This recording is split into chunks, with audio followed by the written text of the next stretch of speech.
and create your own content.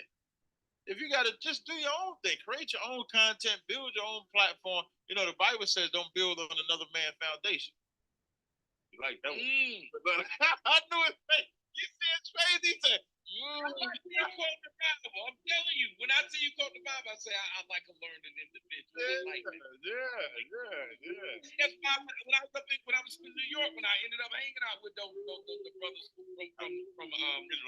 the ISUK. The reason I was standing on the corner with him was like, hey, that's Tuffy. I said, yeah. So I came up in there with him.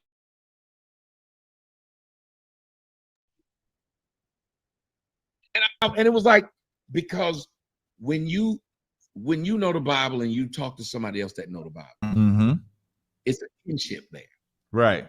All the other stuff fall down, and you know the word, because at least the word is where y'all be. Right, you have a baseline. Okay, if these brothers is following this, at least I know how far it won't go. You know what I mean? Like, even if you have disagreements, which is why even us being able to come in this platform together, we mesh so well because we have that, so you don't have to worry about the bullshit. You know what I mean? Amen. You know what I mean? For all the people that said they wanted to come into the live, did anybody click in and come in yet and join?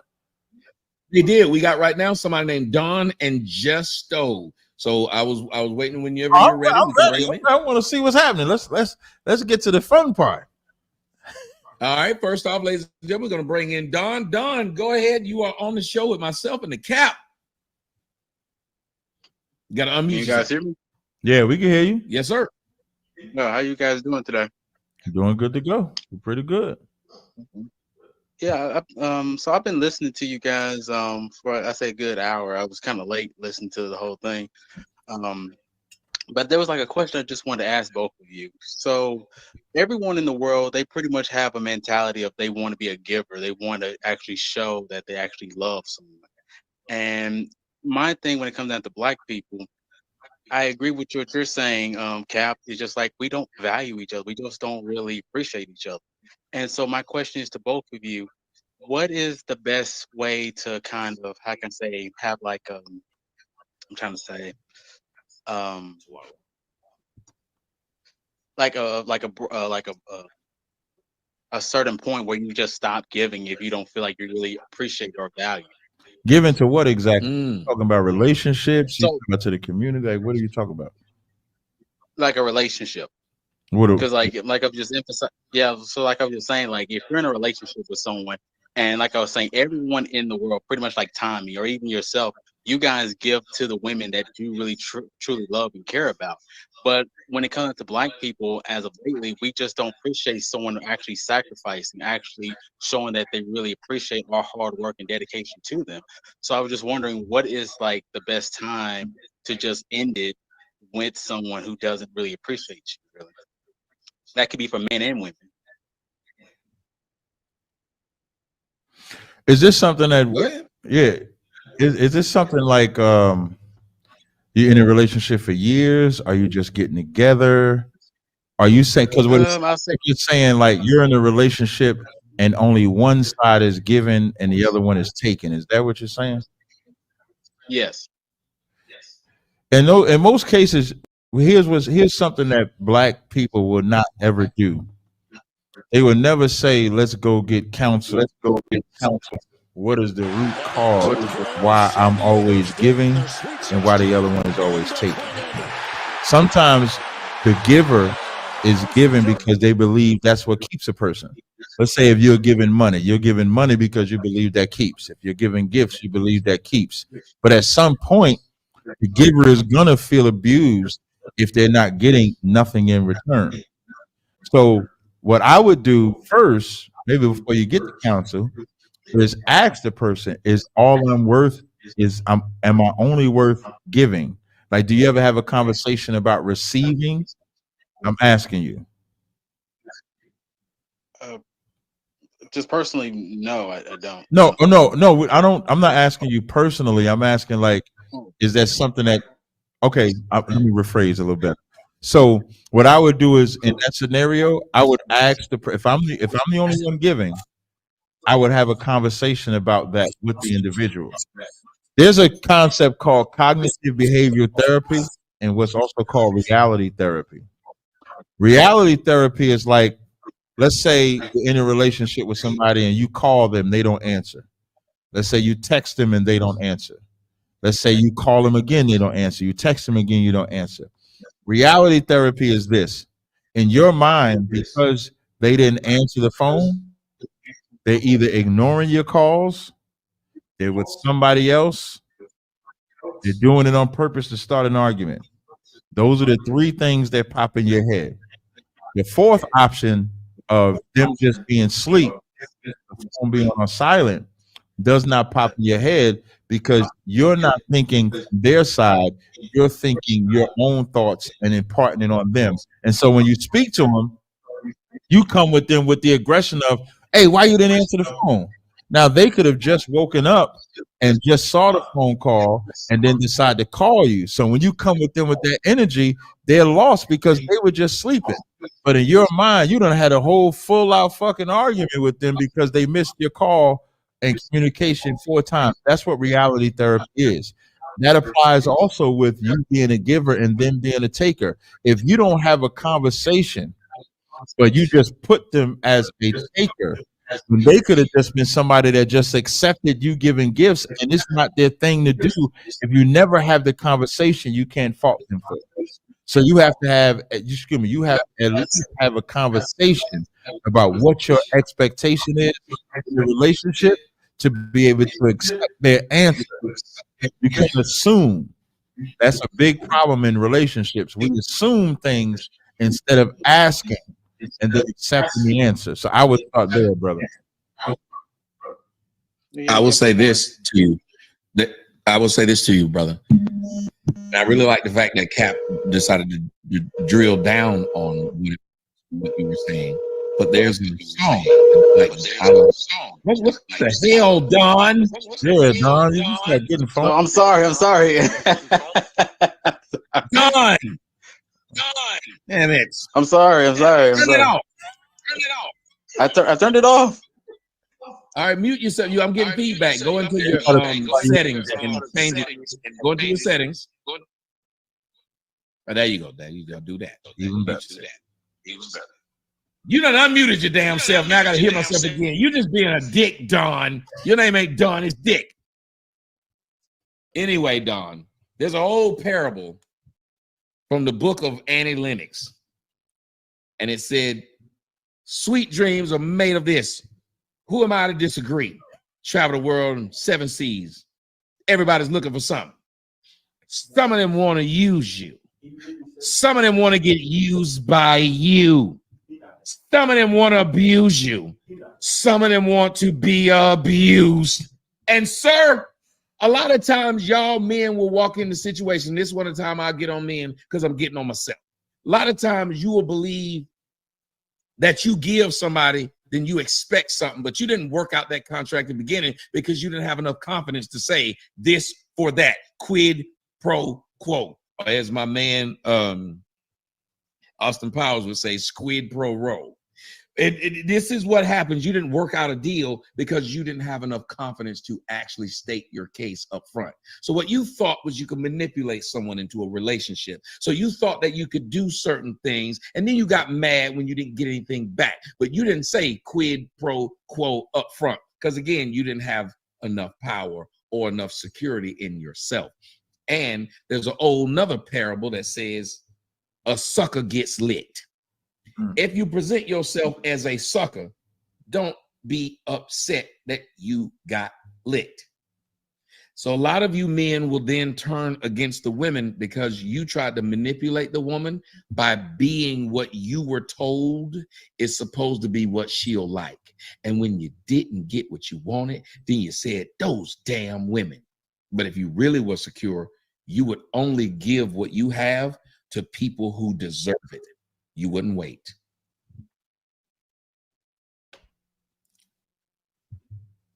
Say something, Don.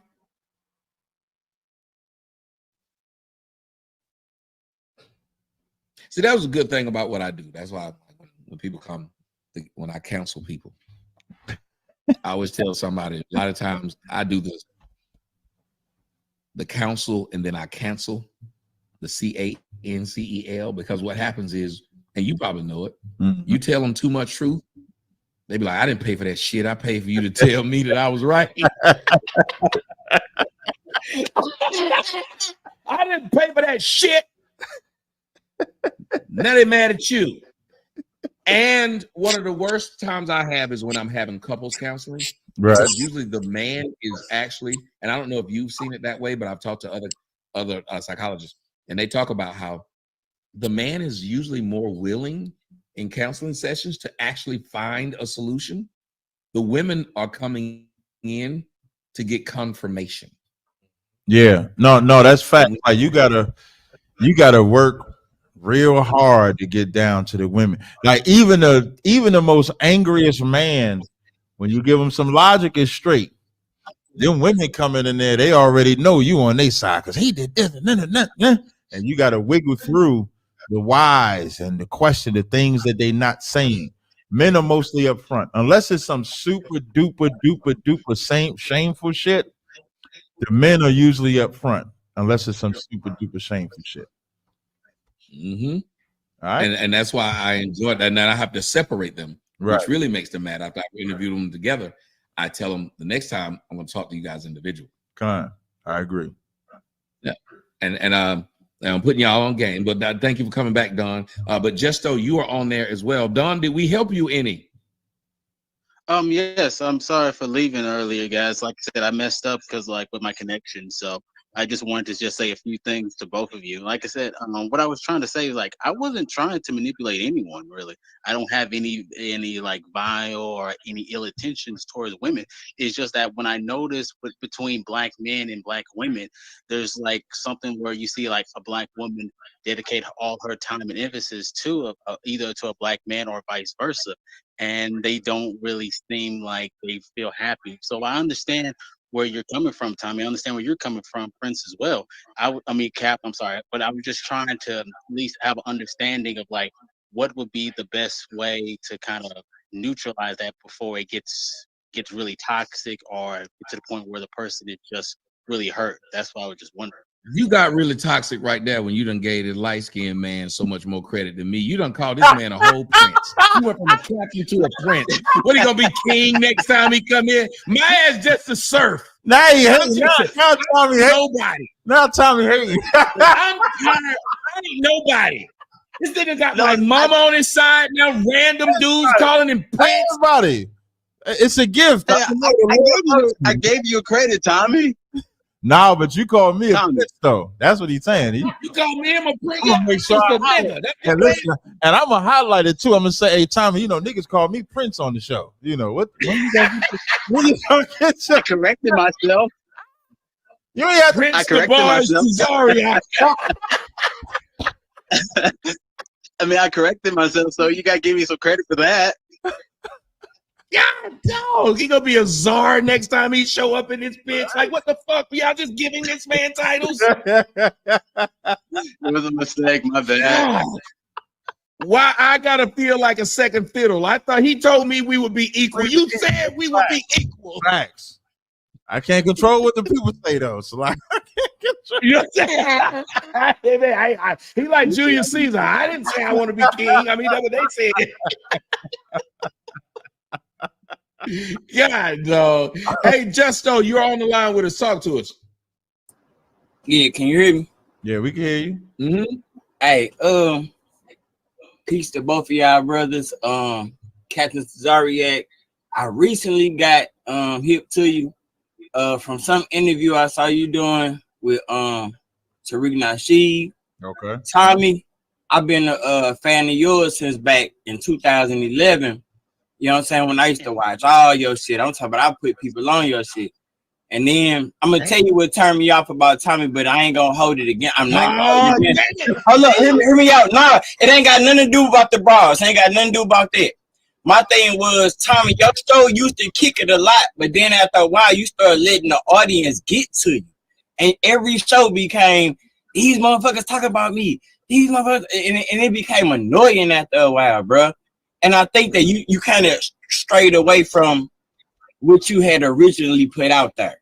And that's just me giving constructive criticism, not no extra stuff. I can Listen, remember Kevin Samuels called into the show and said it before he became Kevin Samuels. He called into my show and said it. Then he was like, well, fuck it, since you ain't gonna do it, I'm gonna do it. So he just took what I was doing and put a suit on it and put some sugar in it. Sugar in it is but fucking crazy. God,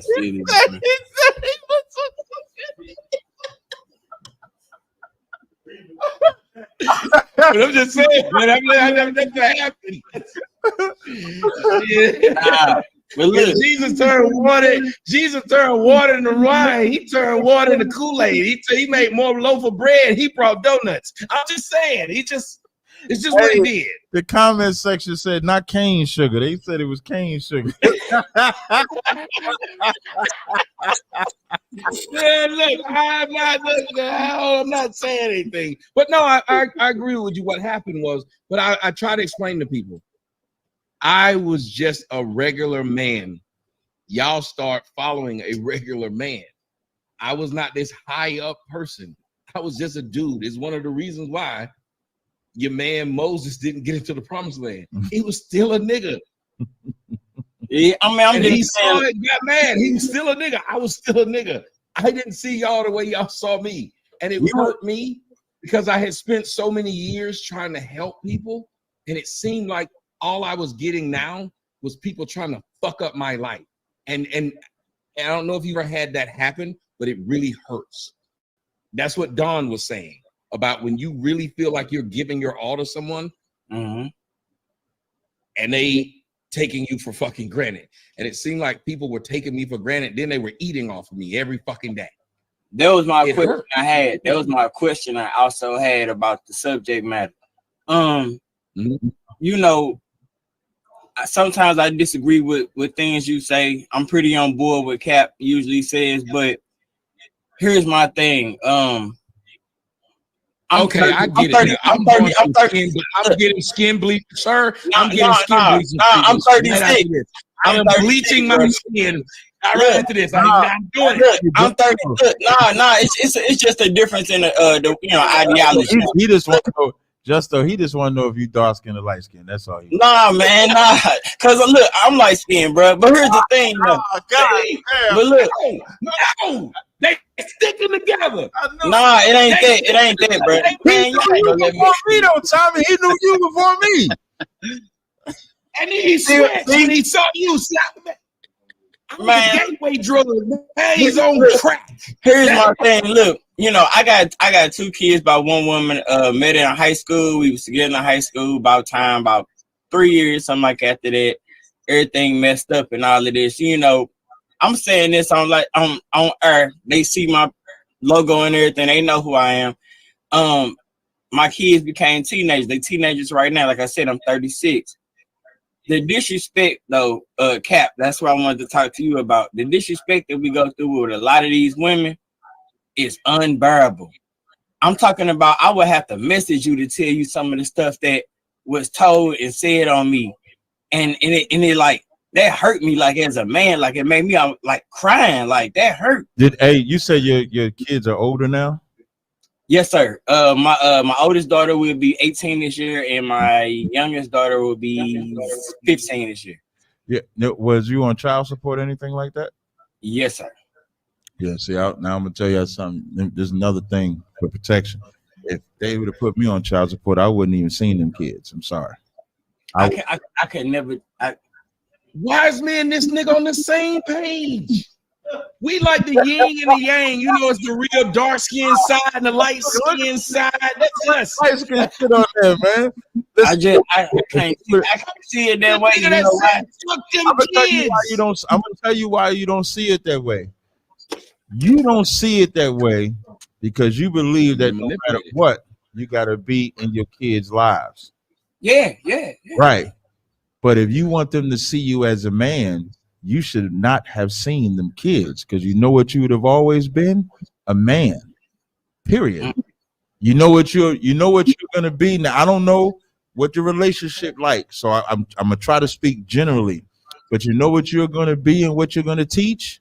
You're gonna teach your kids that either they can be the abusers or they can get abused. And no matter what, there's gonna be an expectation that this person I'm abusing has to still do what I say. You put me on child support, I'm not seeing them kids. You're telling me the government should be their daddy. You want me to be their father, you're gonna respect me as their father. And I'm assuming you're not in a relationship with them no more, right? No, it's been right. So if you're not in a relationship with the woman, that's all vengeance. Everything that woman is doing is vengeance. If you're in the child's life, there's no reason for child support. I mean, I'm hip on all of that. I'm hip on all of that. What I want to say, what I was asking is how do you repair the relationship with your children after that? After that? So she broke your kids' relationship with you and the kids? One of them. If you said you paid the child support, was paying, you didn't pull away. Right. See, Cap, you got this because I'm mad. One of them. So these are children by the same mother or children by different women? Same woman. So how does she keep you from one and not the other? I told you I was 18 with the first one and 22 with the second one. No, what I'm saying is, if you're saying she kept you from one of the children?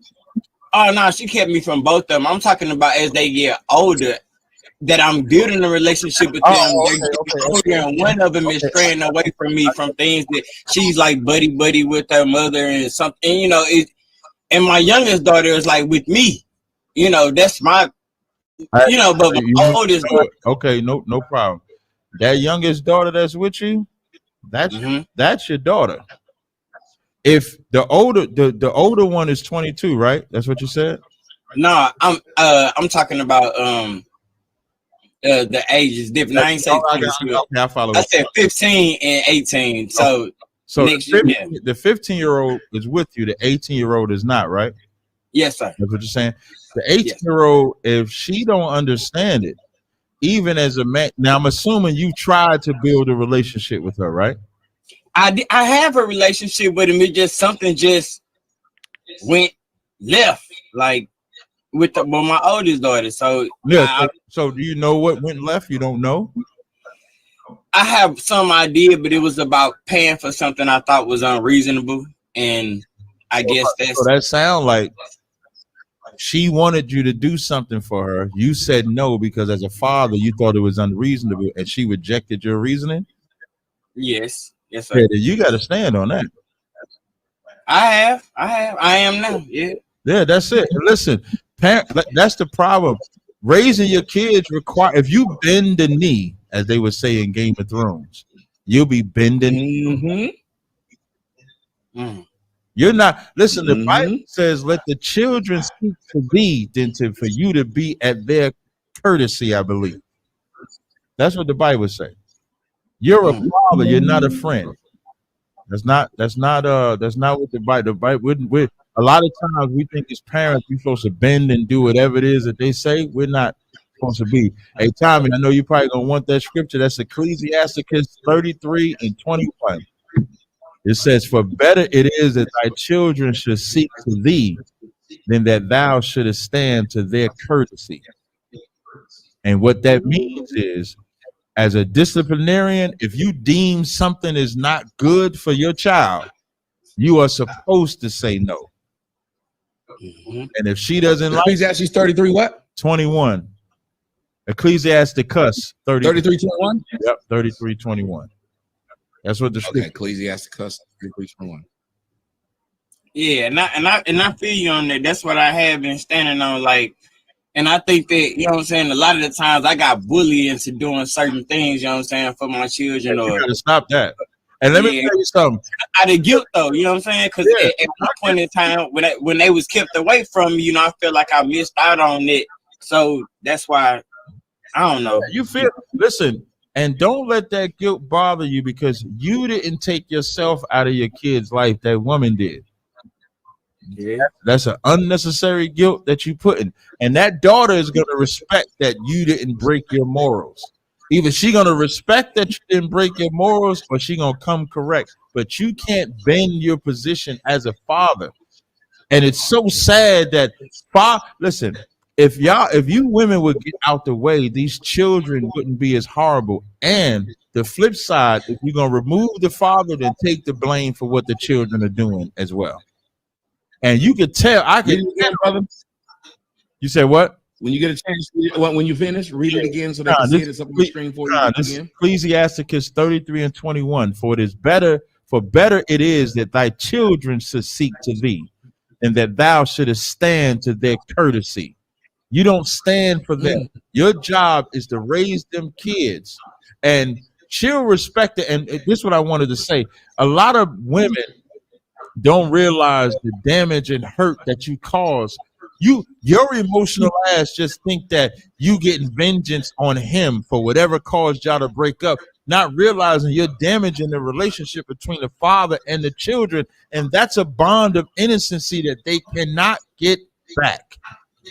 And then you start feeding in information to the damn children that they eventually use against the father. But I guarantee you this, brother, you stand on that principle, she's going to respect that you won't bend, because it's not that you don't love her. She knows that you love her.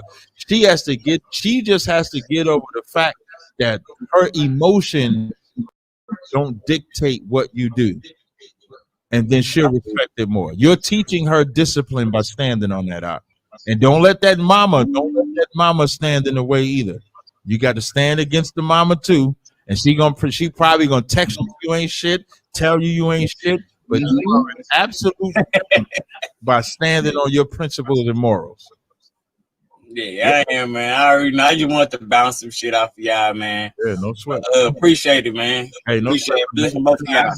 Anytime, Justo. I appreciate you coming up, because I'm gonna tell you something, and you're right. It's this idea of I have two children. I remember I told the oldest, my daughter's mom and I, we fine. The youngest one, I told everybody about the situation of how it came about.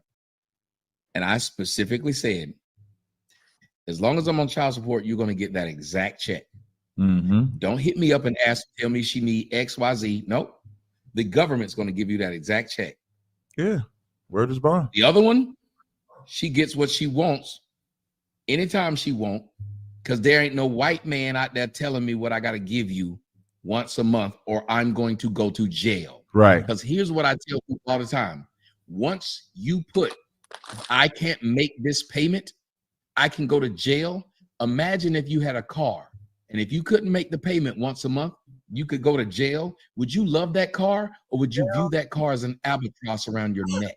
I try to get rid of the car. I would wait. I couldn't wait until I could get rid of that damn car. Thank you. And most men can't wait till your child turn 18, because it's been an albatross around their neck. Mm-hmm. You know what else, Tommy? They'll pray that they don't go to college, because if the kid goes to college, now you hoping they don't get a good. You done added years onto my payment, and you hoping they don't get a good education, because their good education mean I got to pay more goddamn child support. That's a rough deal. And child support does not raise a kid; it just maintains them. It just means pay a bill. That does not raise a kid. How does 400, whatever you paying, how does that teach that kid to come in the house on time, take the trash out, clean his room, discipline, get A's, get all this education? You sick the white man on me, man. I'm gone. I'm sorry. I'll talk to them kids when they old enough to understand. Facts. We gonna sit there. I can tell y'all, me and Cap gonna sit around drinking beers and taking shots, all kind of shit. Y'all they're gonna be mad, because like, these niggas get along, because the difference is, right? Good thing about it, but right is right, wrong is wrong. When you saying shit, even when it's against me, I think you did it earlier. I was like, hey, you got a fucking point. That's good time. I hate that shit. Time your hand. The boy saw it early, and I was like, this nigga got a point. I don't want to get it. But isn't that something we typically, let me tell you something, and you can tell them if I'm right or not. Typically what we do as men, the conversations we have secretly, we're able to tell our homeboy, like, we'll be like, man, this fucking bitch treating me, you know, we'll be like, right, nigga, she treating you like that because you be cheating all the motherfucking time. You done stepped out on the bed. Like, we will tell our homeboy that in private. Better. We're able to go at him and tell him how he fucking up. We don't just sit up there and say, you can fuck up and we're just gonna back up your fuck up. Women will back up the fuck up of other women. Right. Women will sit up there and see that a woman is being vengeful, keeping her child from that father, and still will back up that stupid shit of her doing it. That's right. Men will say, nah, man, you wrong. You wrong. We'll pull you to the side. Now we ain't gonna try to embarrass you, but we'll pull you to the side and say, no, you wrong, bro. That's right. That's a good woman. You fucking up. Mm-hmm. We got Truth Seeker here. What's up, Truth Seeker? Hey, shalom, shalom. Hey, shalom, brother. All praise to the Most High for, having you brothers come together, have this powerful conversation. I came in kind of late, but I heard some points, and y'all were speaking on one just not too long ago on the child support, and I caught that part earlier, and Tommy made the point about how women will just lie down when niggas, right? And when you look at the history of how the white man has, the devil has integrated within our women's minds, going back to Eve, they got this mentality now where you can have babies by different men, get different child support checks by different men, and fund a lifestyle off that. So, it goes to the Bible, and you've been speaking on the Bible, and it seems like Tom is pretty receptive. That's why I'm saying I'm thankful for this powerful conversation. I think Tommy is going to be an Israelite. I think he's going to be a future Israelite because it really just connects to that. They're so ingrained in our people's minds, not only the women, a lot of the men's minds, but we just got to get out of their way of thinking.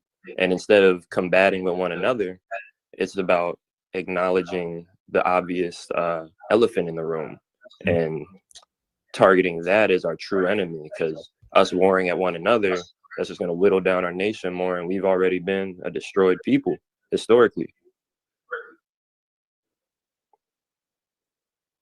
I appreciate that. Let me ask you this. Can we really talk about, because I appreciate the fact that Cap ain't scared to step on the third rail, because when I typically talk about people about that third rail, it goes left. Because I remember when Tariq Nasheed, after Candace Owens got fired, he put up a post and said she got fired by the same white supremacy she worked for, the suspected white supremacists. And I said, I responded to him and I said, how can you say that when what she said was about Jews and it was a Jew that fired her? Right. Why will you not tell them this? Why will you not say that word? Why will you constantly say white supremacy and you get away with it? You never get flagged. You never get kicked off. But you won't bring up a certain sect of blacks. And let me tell you why he should bring up a certain sect of blacks. Because he's the one who came up with FBA. And what is FBA? A delineation between blacks, is it not? Mm-hmm. Right. That's so correct. He can delineate blacks, but he won't delineate them whites.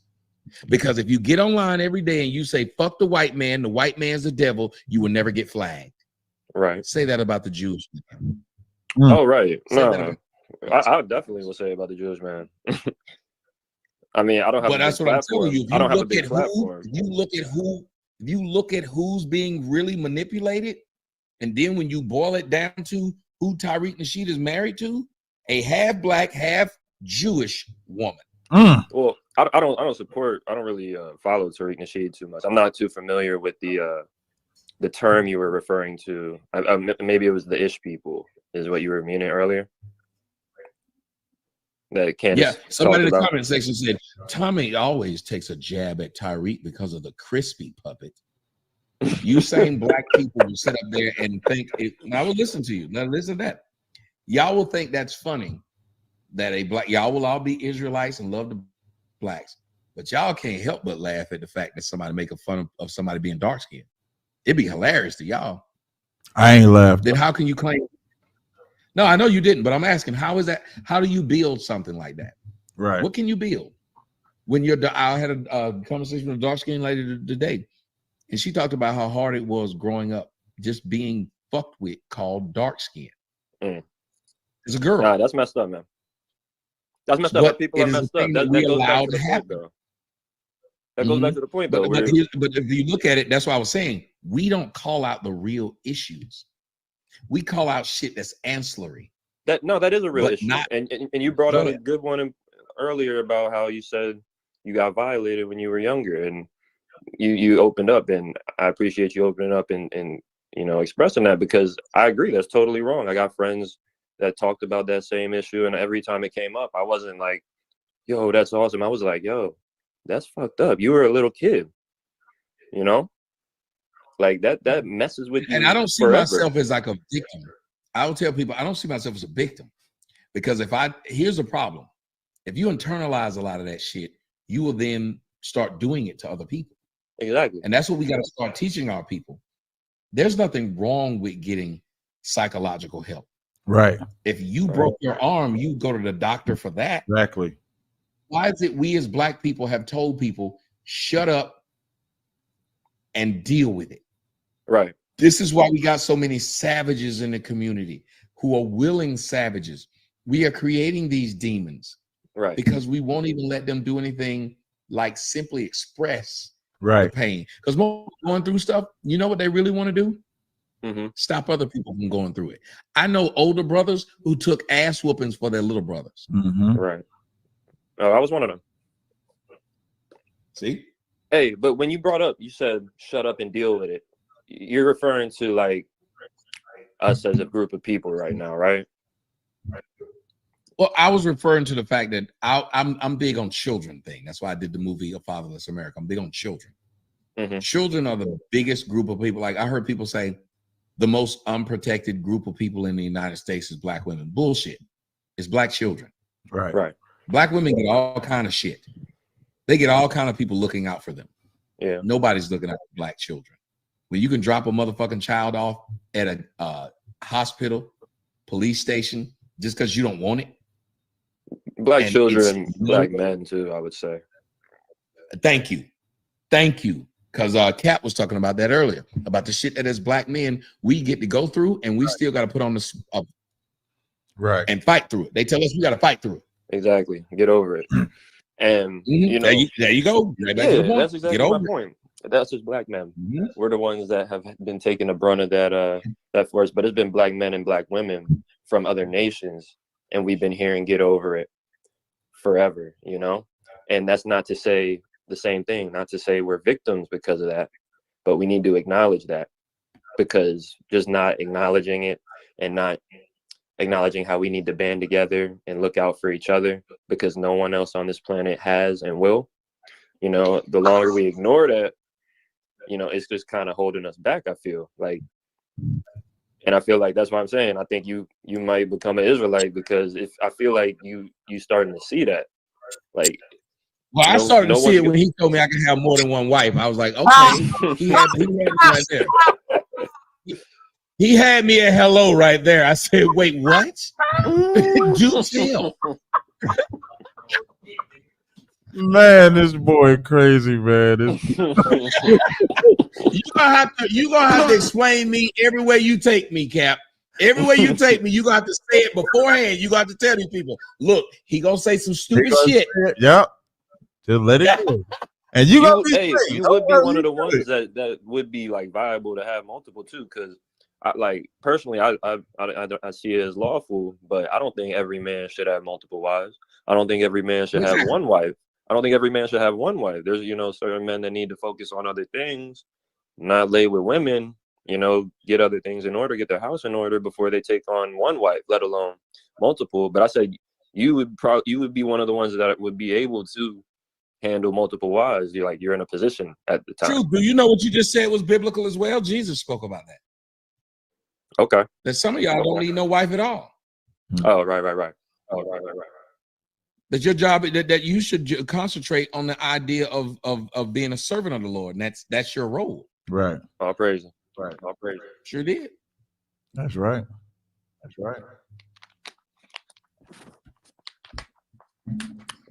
Other than that, listen. Go ahead. No, I was just saying that the thing is, a lot of wise people will tell you might not want that smoke, or you might not be able to handle that smoke. Not every man is built to be able to be a husband, a provider. Because here's what it is: when you're a husband, and Cap, you can tell that more than me. when you're a husband and a father, I remember a girl told me, she said, I want a good man in my life because when I hear some noise downstairs or a window break, a good man is going to go look for it. A bad man going to say, girl, what's that?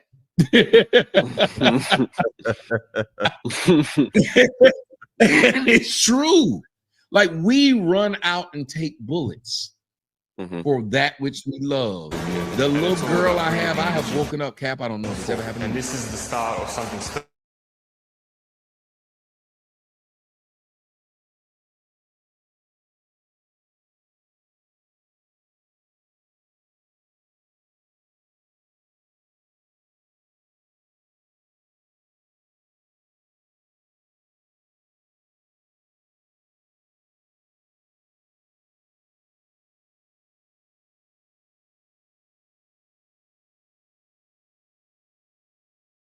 Dream that something happened to my little girl, and I went in the room to make sure she was straight.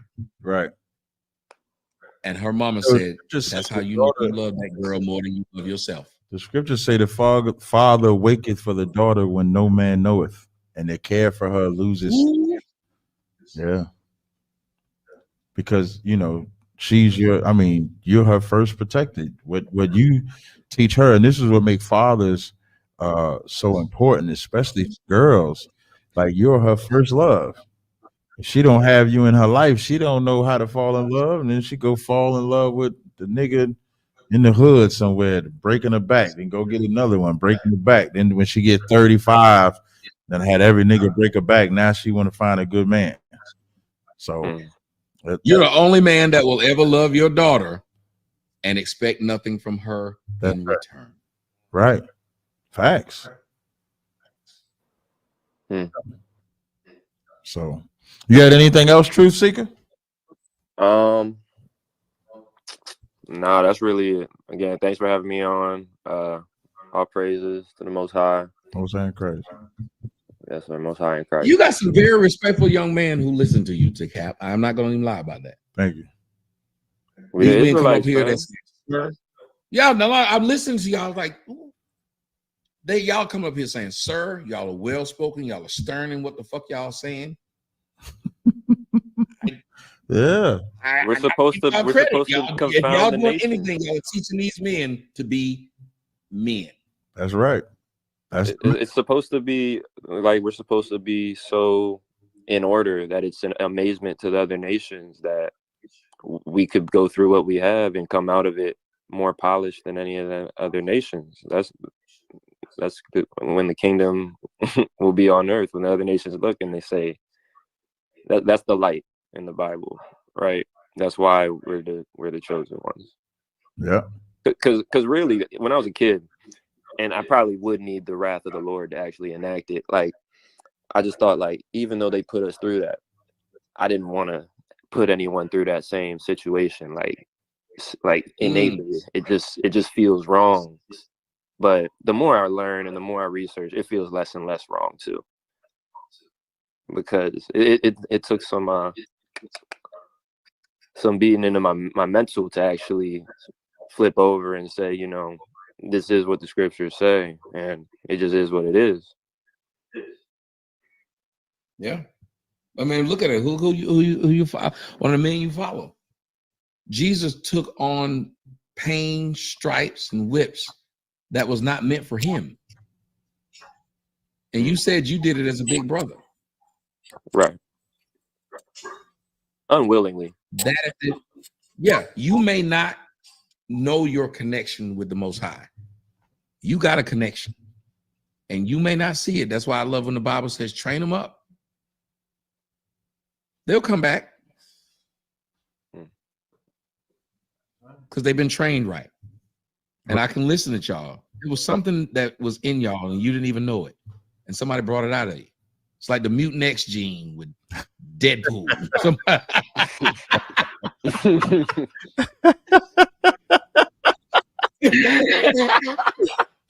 Somebody brought it out. It's the sleeper cells. They waking up, man. It came out in the form of a superpower. Think about it. It came out in the form of a superpower. And it seems like you brothers are embracing it. So I'm telling y'all are winning me the hell over. That's what's up. All praises to the Most High in Christ. All right, give him a hand. Amen. Amen. Okay, you got another brother up here that want to come up here and talk to you. You got a couple of them. Apocalyptic Minister. Go ahead, bro. All right. I don't know. Can y'all hear me? Yes, sir. Yeah, we can. Hey, what's going on, fellas? What's going on? It's good to be here. First off, I want to say thanks to Zariak. I've been listening to him for a few years now, and that's a good brother. Tommy, I've been listening to you for about 5 to 6 years, and my favorite thing from you is when you put the Terminator 1000, when you put him up there on the screen and let us know what the women are do. You know, the BT 1000. Yeah, there you go. Hey, what my man Reese say? If you know, what did my man Reese say? He said they don't. He said I forgot, man. I watch that movie every once in a while, but I know he said they don't. Yeah, they willing to. Here it is. They can't be bargained with. Yeah. They can't be reasoned with. They don't feel pity or remorse or fear. Come on, Tommy. And they absolutely will not stop ever until you are dead.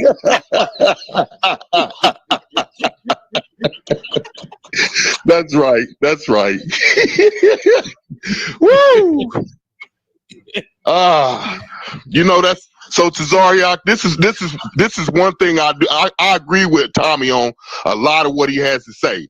Right. But Tommy, you got body bagged the other night, man. And I ain't riding Tazariak. He body bagged you. Look at Tommy. He did. You got bodied the other night. But I just got one question before you go. Are you light skinned or dark skinned? Yeah, I'm dark skinned. Yeah, there you go, Tommy. I'm dark skinned. Tommy. I'm with you, brother. Nope. Woo! You done stuck in. You done said the beige rage won in the cage. I don't like it. Hey, I'm with you, Tommy. I'm with you, man. Woo! Yeah, I'm gonna drop you. Fuck you. I gotta let you go. It's too late. Okay.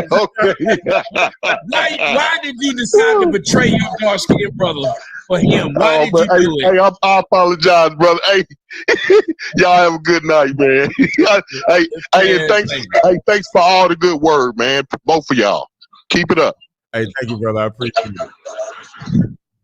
I tell you what, we'll get ready to wrap this thing up. We both got houses we got to take care of, but I think we've given the people enough to be able to go and eat. I think we've actually fed them very well. You can hear how these brothers sound. Right. I'm pretty excited to listen to us and to speak.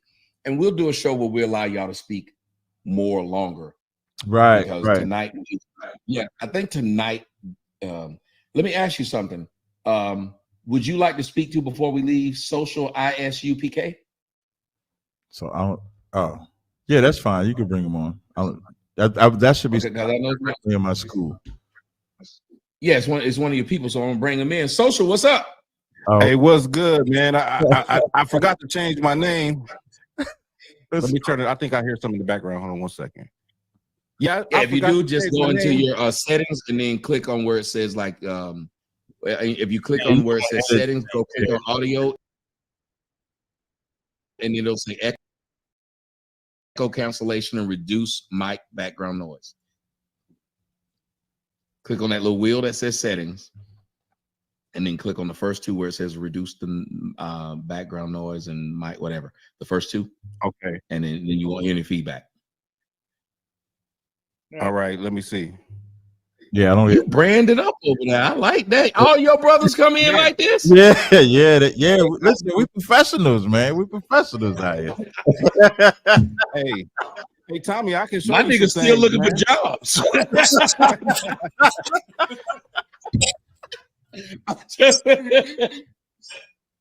Hey, my niggas' mamas be telling them it's time to get off that damn internet. Get out that pewter, boy. Shalom, Lord of Christ, Cap. Hey, shalom. You have some stuff what's going on? All right. Man, I just wanted to come in. Hey, how you doing, Tommy? I just wanted to come in and Hey, Haskell. My boy, Yo, man, what's good? I tell you one thing, bro. When I drink liquor, like normally I know what I'm saying. I just don't care. Like you be drinking, you just numb. Like you'll say whatever. Like fuck it, I'm not gonna say it now. Mhm. Like I can't recall a time where I drunk liquor and I said something that I don't agree with. Yeah, last night, now when I said the one-on-one shit, right, that was liquor talking. That was 100% liquor. Like, I mean, who the fuck am I?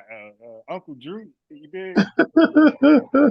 That was 100% the liquor talking. Yeah, Now it all of was a a sudden I'm lot a of one-on-one king. it was a lot of fun, man. Yeah, It now was a lot of how do fun. we get to Spanish though? Let me try to think how to. I see you took it down. You could have Yeah, edited why not? out the. You could have edited out like the shirt off parts. No, I don't care about Um. that. I gotta review it to make sure I ain't say nothing crazy, like too crazy. Oh, okay, okay. Like, Let me think. okay, How did we get there? We were talking about one-on-ones. right. Yeah, you know what? Oh no, let me tell you how. Well, actually, it was before that because when Lovejoy hopped on, I said, "Cómo se sientes?" Yeah, And I then didn't you even know went, she was there, bro. I didn't know she was there like until like the tail end of. "Yeah," but we was already like into it by then, so I can't quite remember Yo, but how it got to that. what the hell were we talking about? We were talking about one-on-one. Like, okay, did we argue Hmm. one-on-one? Argue? Nah, that's your classic shit talking. Right. So You when know. did I start arguing? The earliest part I can remember is when I showed you I was making some ganja tea, some weed tea, and Really? you were saying, yeah, you were saying, I was saying I was using almond milk. You said almond milk pseudo. I Oh need no, okay. Hey, bro, believe me, that was liquor right there. That was 100% liquor. All right. That Yeah. shit was hilarious. Said almond milk is pseudo. You need to get some whole milk. Yeah. At that point, that might Man, have that been like was liquor. That funny. might have been liquor slash trolling right there. And then when before you cammed up, I had said because I had noticed because the thing with liquor, if you keep drinking, it just progressively just amps up, you know. Because I'm like that too, and I think I be cool and stuff, but I'm not. Like Bro, I got fired from a job. I didn't even mean to drink that much. Like I didn't even know what I drank till I woke up. Hmm. I said, what the? And first of all, it wasn't moonshine. Let me just throw it out there. I bought the moonshine. I didn't have a lot of, by the way. I had like a small cup. I ran out. Hmm. I went and bought something a little cheaper, Fireball shit. So I was drinking that. So and like I would never So consciously. Fireball is the moonshine was clear, right? Yeah, And the Fireball is brown. but the Fireball is brown. The moonshine is clear depending upon like what flavor you get. Yeah, I've had moonshine. All the moonshine I've ever had is clear. I don't know if they got Yeah, other types, but so you ain't getting no exotic moonshine. Then. You got the regular. yeah, Yeah, like the straight it raw. was it was fun though, man. I heard Stoopy said it was your birthday. Hell no. Oh, okay. I don't know what the hell he talking about. Cause I know I had wish you a happy birthday like very recently. Yeah. December. Yeah. You did in like December. Yeah. You did. I remember. Yeah. That's why I was like, what this nigga talking about? Hey yo, how the fuck I get to the Spanish though? Just play it back. Not on live. I'm saying like, you know what I'm saying? Well, you know. The reason why I ain't take it down, I just made it private because the reason why it was not because Oh my god. I don't think I said nothing crazy disrespectful. I just think I looked. You kicked me off. Oh no, because, well, look. Well, I got to do that because again, the liquor was making me like extra aggressive. You dig? So I rather like Yeah. end it like that than it just totally take over me. I started saying some wild, crazy shit. But yeah. So because first of all, I'm like, why the fuck am I arguing Spanish? Like first, I'm like, I gotta keep this guy off. I'm over here arguing Spanish for no reason. Like it seemed like no matter what you say, I was gonna say the opposite. You could say water, I'm gonna say fire. You can say ice, I'm gonna say lava. Like no matter what you're gonna say, I was gonna say something opposite. Yeah, shit was funny, man. What these people talking about, man? Okay. So yeah, so Tommy I think Tommy's trying to be an Israelite, but Captain said something interesting though. That gave me like a light bulb.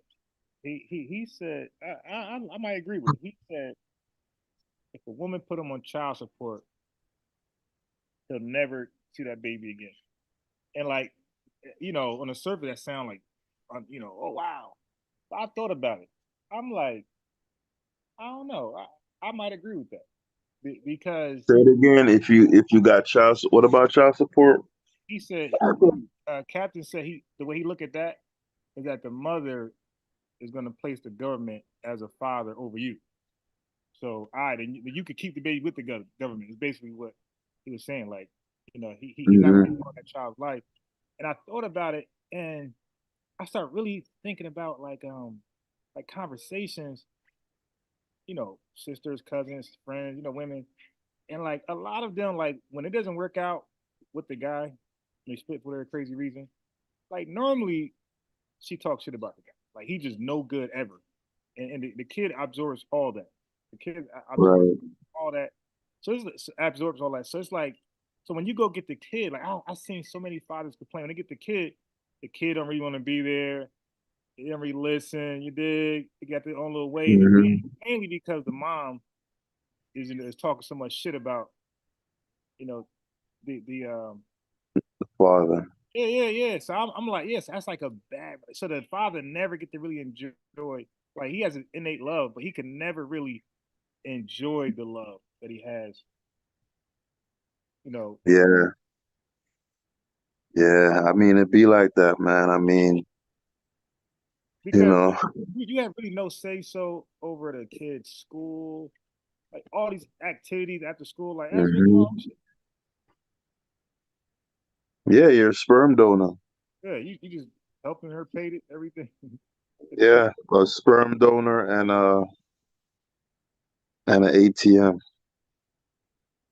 Yeah. Yeah. So I'm like, I would probably feel the same way, and we call him deadbeats. Like, nah, there's no point for me even be there.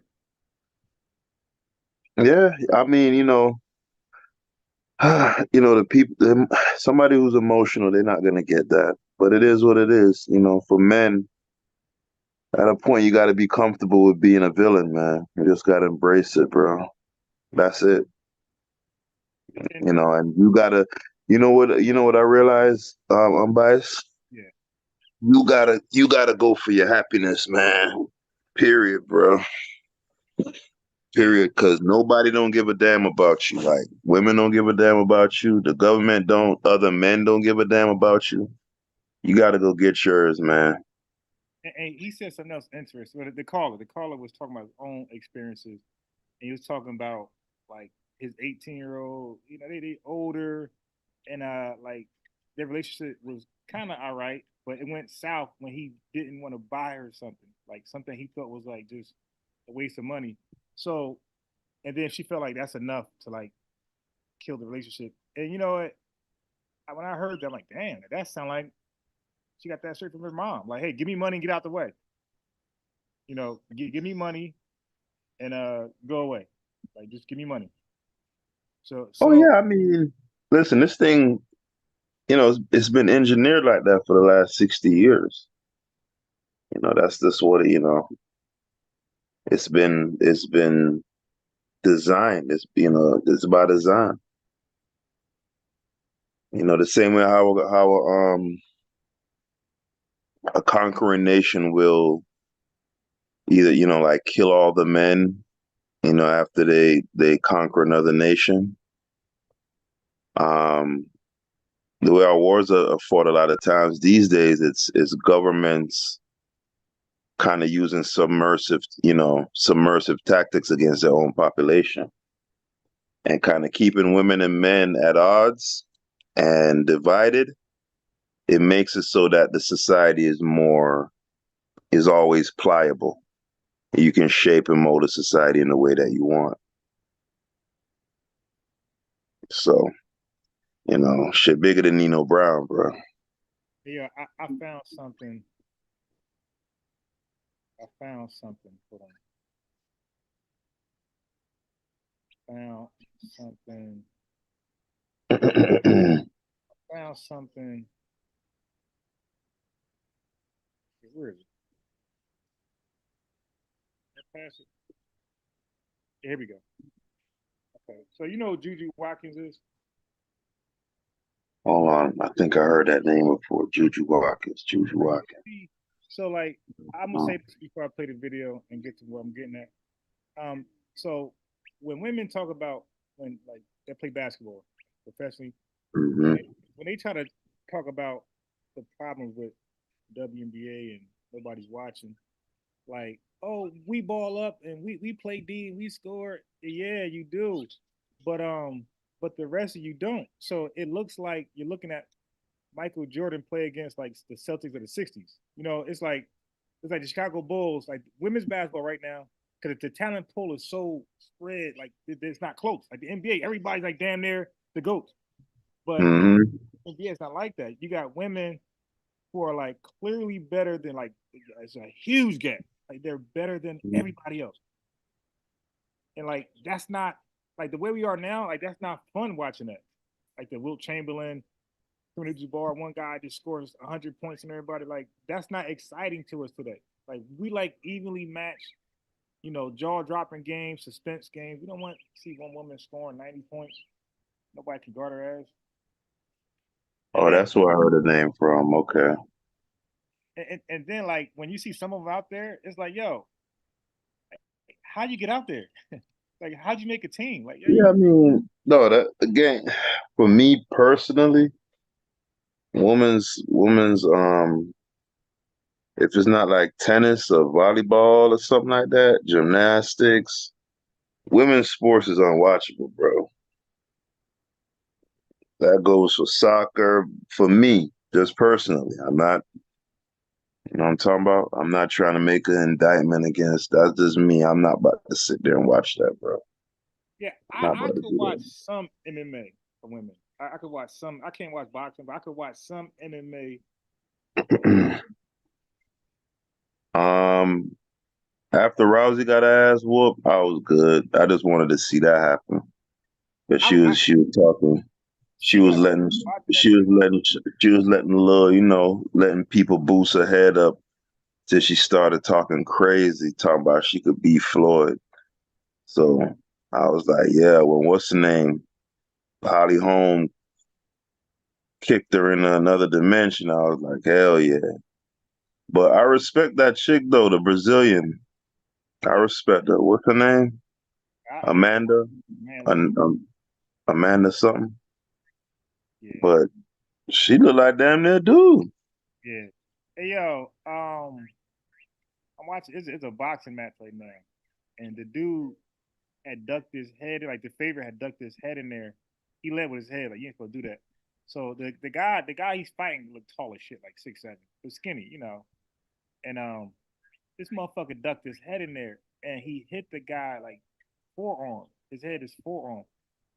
Yeah, this shit fuck. Yeah, his head. Yeah, every round, like this shit is like unbearable, bro. Like for me, I can't really watch that much blood, bro. This nigga, when he get to the corner, he look like Carrie, bro. Like the movie Carrie. Like that's how he looks when he get to his corner. That boy leaking. Red.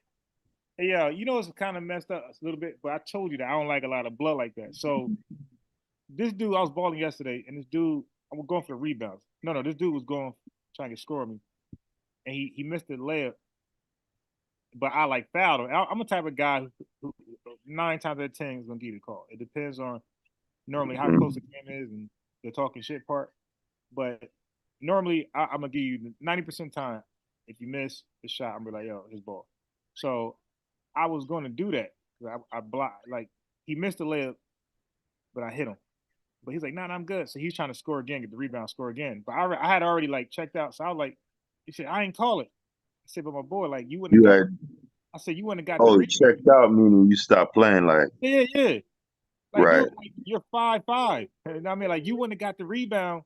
Nah. He gotta call his own feel like I'm with him. You can't tell me on defense that I gotta take a foul. No. I'm not arguing that. I'm saying like what he's saying is cool.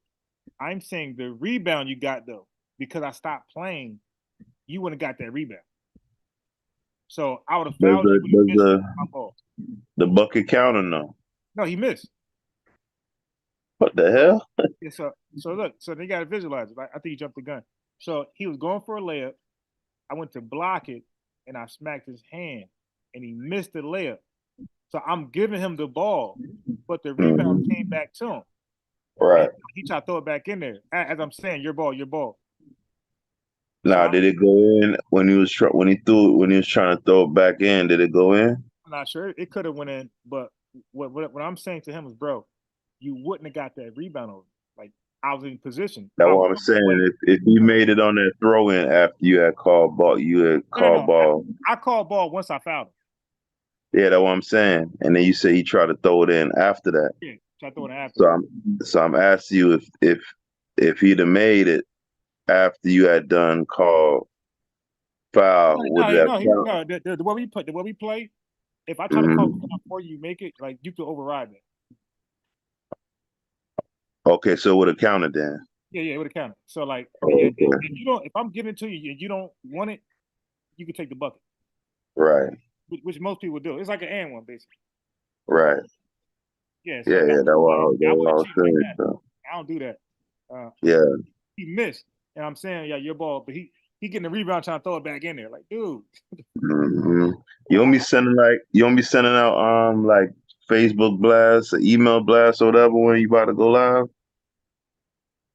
Because I know it's people that'll pull up. You know what I'm saying? A lot of times people just don't could look. Like right now, it's just like 3 people, but I already know it's plenty of people would pull up. I wasn't really gonna go live, like, because I seen it like 10 o'clock.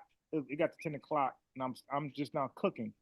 So I was like, I ain't going live. I said I go tomorrow.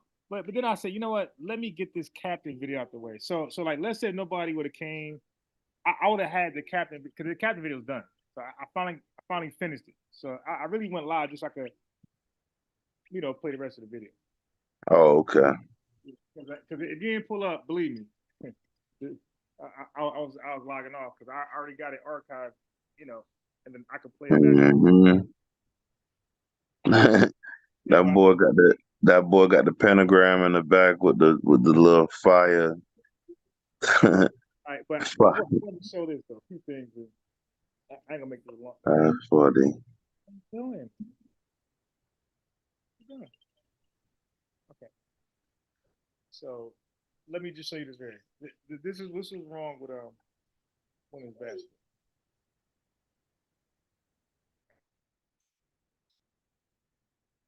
All right. We see this right here. Coaches across the Pac-12, what they'll say is we want to force her left, and you can. Right.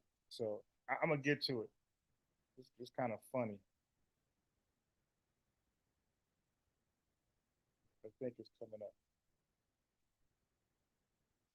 I think it's right here. It was like to lock up Watkins. Watkins with the move though. Coming up. 7 points. 4 steals in the first round. Watkins post up, double, leaves it. Big size advantage for Juju on the post up. Tipped by Juju and stolen. Back to Pans.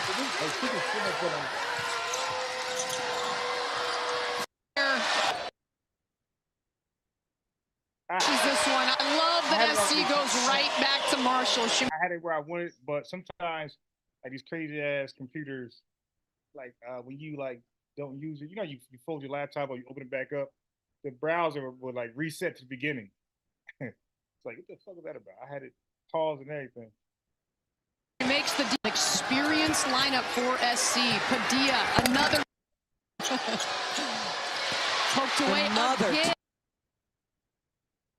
He is nailed. Turnovers and block her shot when she gets up so high, and she has that ability to get in your body. Juju. Nichols changes that, and it's gonna be fine as that. And 1 opportunity for the freshman. And he's averaging over 15 points per. I want you to see that this One for SC. This one from Padilla. I want you to see this outlet. That's good screen action to get On a miss. open. Nichols outside now. And For Williams, SC. Nope. 7th, May. Another O board. Forbes from here in. Kansas has it and will push. Beautiful pass. Carries leader to Jackson. Hey, you seen that? Nah, what? All right, look right here. So, tell me if you see something weird about this. Just play right here. Don't tell me there's too many people on the court. Nah, she gonna score a basket. Let me know if something looks weird. Kansas has it and will push. Oh, beautiful pass. Carries leader to Jackson. You see it? Yeah, she traveled. That bitch took 6 steps, bro. Yeah, the pass was too late. Yeah, I'm like, Kansas has it and will push. Oh, beautiful pass. Carries leader to Jackson. That was great. Yeah, and the commentator didn't even say, hey, it's a walk here. Like the Nah, they ain't got too long. Like, bro, you know my biggest pet peeve, like in pickup games, bro, is passes don't never be on time, bro. Yeah. Passes always like late. That's why I don't really do a lot of cutting. But if I already know who I'm playing with, I'm not trying to cut. Because not just the pass late, but it's going to be a horrible pass. It's going to be a turnover. Yeah, it's not gonna be on time and it's not gonna be on target. 9 out of 10. And then I don't know how it is up your way, but down this way, bruh, niggas do net dog. I've been sending back screens for about 30 years. Niggas never use them shits. Yeah, A back screen? Yeah, they don't do that. Them young niggas, they just want to get a ball in their hand, dog. That's it. I'm sitting there like, all right. Like, yo, I'm playing, right? I'm like, why is this game so close? We got a way better team. Mm-hmm. I'm like, okay, let me screen my boy Jason guy, because Jason, he's the best in the gym guy. So I said, let me get his guy off him. He making him work. And let me put the guy who, because I'm older, so they're trying to guard me like the sorry motherfucker. So I'm like, all right, so let me screen Jason, man. Now that sorry nigga on Jason. And I had to do that to get the gap, to get the large gap. Like, this dude Jason, like Kyrie Irving, like all these fucking moves. Like, dude, it can't be that difficult, boy. Just ask for a screen. Let me get the guy. One move gone layup. Bro, they make the game so hard, bro. It's crazy. Hey, don't play that video. Yeah, hold on, man. Who's this big meaty mammal in the yellow running up the court, bro? Does she look good? Nah, what? Where? Right there. Right there. Does she look as good up close, like from? Kansas has it and will push. Oh, beautiful pass. I hate not speed it up. I'm trying to slow it down. Look at that man. That's all you right there. That chick want no part. She gonna say no Diddy if you try to highlight it. Galen Center, the eight. That's not slow. I couldn't even imagine, bro. Like, I'm supposed to kiss that? Hug her, lay it with her. There you go. Kansas has it. I'm like big, heavy as hell. He's actually rocking. I'm biased. Hey, dog, them legs heavy as hell. Now, some of these chicks be like, damn. Big thick motherfucker. But look at this man right here though. Like, you won't get a chance because she didn't put her shot in already. Kind of brain. Nah. Big Mama want to get. She trying to get it out. All right, I want to show that. Like that's some of the reason why. She trying to Big Mama trying to get excavated. You hear me? Yeah, she the little fake man can't excavate. All right, so I want to show you this right here. I want to show you this right here. This look like it's probably the quality of it. It look like old, like like some old shit. Yeah, it's probably quality. So it's Oh Caitlin. no, Caitlin Caitlin Clark. It's a Juju and her face battle right now. All right, so let me show you this shit right now. Nice delivery. Iowa wants on the on-ball screen. Ooh, no. Clark's hands down a season from 3. Talked about staying in for the initial stop. Layup is good for a falter. Splitting the defense. A big time flings it ahead to a full. Finish. Gabby marshalling. And they did last year once they got to play more free. Clark not finding much space. Dumps it underneath the skull. With some black algae shit talking about Juju would eat her for lunch. I'm like, dude, man, stick to football. Like, nigga, you could like this girl got way more than a damn shot. Like this girl is tough. And she's aggressive, dude. Like that bitch on some Cynthia Cooper shit. You talking about no. Like they're gonna have trouble guarding each other. But look at that move. Yo, but that's what I'm saying about the talent gap. Ain't none of them girls can guard. Yo, who the hell is that? Yeah, she fast as hell. Yo, she might be the one. Talking about Juju. I'm gonna look up her shit. That chick, yo, all game she run around. What? How the other aspects of her game though? I don't know, cause I ain't see her shoot. I ain't finished watching this highlight. Yeah, so I definitely gotta watch.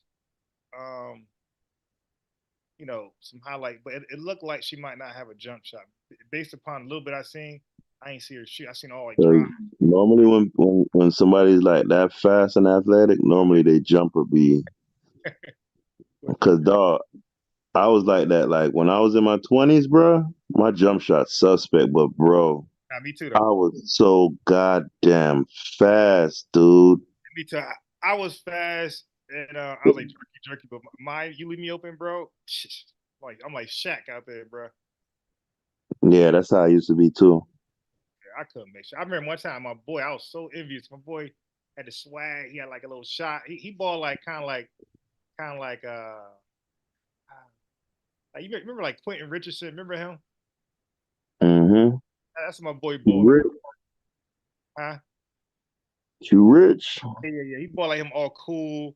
The gear. He had like a jump shot. So I remember he came to the park late and he had next. He trying to get me off, but he did. But he hit a 3 in my face. So I caught myself coming back down and throw up one of his face. That shit all backboard. Yeah, I feel like crying after that shit. Like, oh, well, I can't do that. You know another pet peeve. Pick up basketball pet peeve, man. These dudes who come to the goddamn court with some clogs on or some slippers, or they have like this, they little warm up, little pullover. Like, nigga, you not in the NBA, man. Right. Chill out, bro. And then, bruh, the man to come there, watch a whole game, right? Still ain't put his sneakers on, right? Right. Then when dude said, "All right, bet it's time to run," oh, I gotta put my sneakers on. Oh yeah, my god! Like, yo, man, somebody take his spot. You gotta get ready, man. I hate you. Dog. And it's one of them dudes at every park, every gym, bro. You know what I'm saying? They just want you to watch them put their shoes on, and niggas like that kill me, bro. They want to watch you put this. Yeah, I just totally stopped watching this box shit. I turned back on his night round. This nigga head still pouring out blood, bro. I mean, pouring. This shit disgusting, man. Like, yo, y'all got nothing to stop that? Like, slow it down. That shit looks disgusting. And you know what's crazy? That people be betting FanDuel on these boxing matches, this round, this, that. Somebody predicted he was gonna knock my boy out. But he got this gas in his head, he might win, but he ain't knocking him out. So you just imagine you put that money on him for a knockout and this shit happens. You like, motherfucker. Like you won't even watch it because he probably can't even see. Bro, he keep wiping off his damn head. Mm-hmm. It look disgusting. Yeah, but so I ain't finished watching these highlights, by the way. So I'm gonna leave that right there. But do you have a problem with the state installing cameras on traffic lights? I mean, Gavin Newsom, California, man. That's like your quintessential dystopian movie, man, where big, government micromanages like every single aspect of your life. That's Colombia, not Colombia, California. Yeah, yeah. I mean, I don't know, man. These days, bro, I don't know how to explain it. Like how I look at life, bro. I don't know. I don't know, bro. I wouldn't say I have a problem because the way I look at certain things is like it's just what's gonna happen, bro. It's just you know what I'm saying. It's like it's just that climate right now, and the story just got to play out how it got to play out. But yeah, all that shit crazy, man. All that shit that nigga be doing up there, Gavin Newsom, crazy, bro. Crazy. I mean, well, he claimed it's for crime, whatever. And as you can see, I played a video, like dudes be, niggas be getting away with some shit. Like niggas be murdering up and down, no suspect, nothing. Like I want these motherfuckers off the street. I hear you. I hear you. I mean, so sometimes it could be a catch-22 because the thing about it is, with every invasive thing that a government does, is always a legit reason for it. That's what makes it so tough. But Yeah, because hey, they we'll was talking see. about they can see a license plate and like you see, but when they get to that, when you could like just know who's in the car, or you could know somebody's not registered. Mhm. I don't like that. I don't like the reading your plates while you're driving to see you register, like that type of shit. I don't know Yeah, how. that's nuts. That's cool. But it's all right. It could legitimately like do good and do that thing that you're talking about at the same time. So that's what makes it tough. It's tough, but it's eventually gonna go there. Like that's their intentions, man. You know what I'm saying? Dog, are you familiar with how China is, dog, with the social credit scores and all of that stuff? Nah. So like you have a social credit score, and if you go below a certain score, like you won't be able to like gain access to certain buildings and Really? yeah, crazy. But I don't know. That's just where I see where this thing is. That's where I see it being headed. Is just like literally government being your parents. Hey yo, can you go on Wawa and grab me a coffee, bro? I can't go. My credit fuck. I can't even. Yeah, crazy. You can't hang out with certain people. Look it up when you get a chance. China social credit score. But y'all motherfuckers be acting Yeah. like y'all be acting like America the beast so bad. You got shit like that going on. Okay, so let me get out of there. Now the way how America is set up is amazing, man. Let me tell you something. That whole separation of powers thing, man, that's everything. Yeah. And then the different branches, so no one, even if damn, Right. am I tripping or huh? No, you're not. No, you're not. Lord. You're not tripping. But the separation of powers, and then the three different branches of government, and the fact that a president can't stay more than 4 years, like all of it, the way how it's constructed, it makes it really, really hard for like a tyrant to, you know. So yeah, I love how America's set up. Yeah, but oh yeah. What is indigenous black man talking about, man? Like this guy. Yeah, he was cooking your ass last night, boy. No, I'm saying like if you roast me for my performance last night, you got all right to do that. You know what I mean? Nah, let me tell you, bro. Let me tell you what he said, dog. Nigga said we was talking about exercises. Nigga said, he said the only exercise you do is Kegel exercises. Some of that shit was. I remember some of what you were saying. Said it was kind of funny. I don't mind that. I'm You saying he know did what? watch You know some the key. other You stuff. know the Kegel exercises, right? Nah. Nah, it sounds familiar, but I don't. No, let me tell you, though. Yeah, you niggas stupid, dog. It's the shit the women be doing to keep their vaginal muscles tight.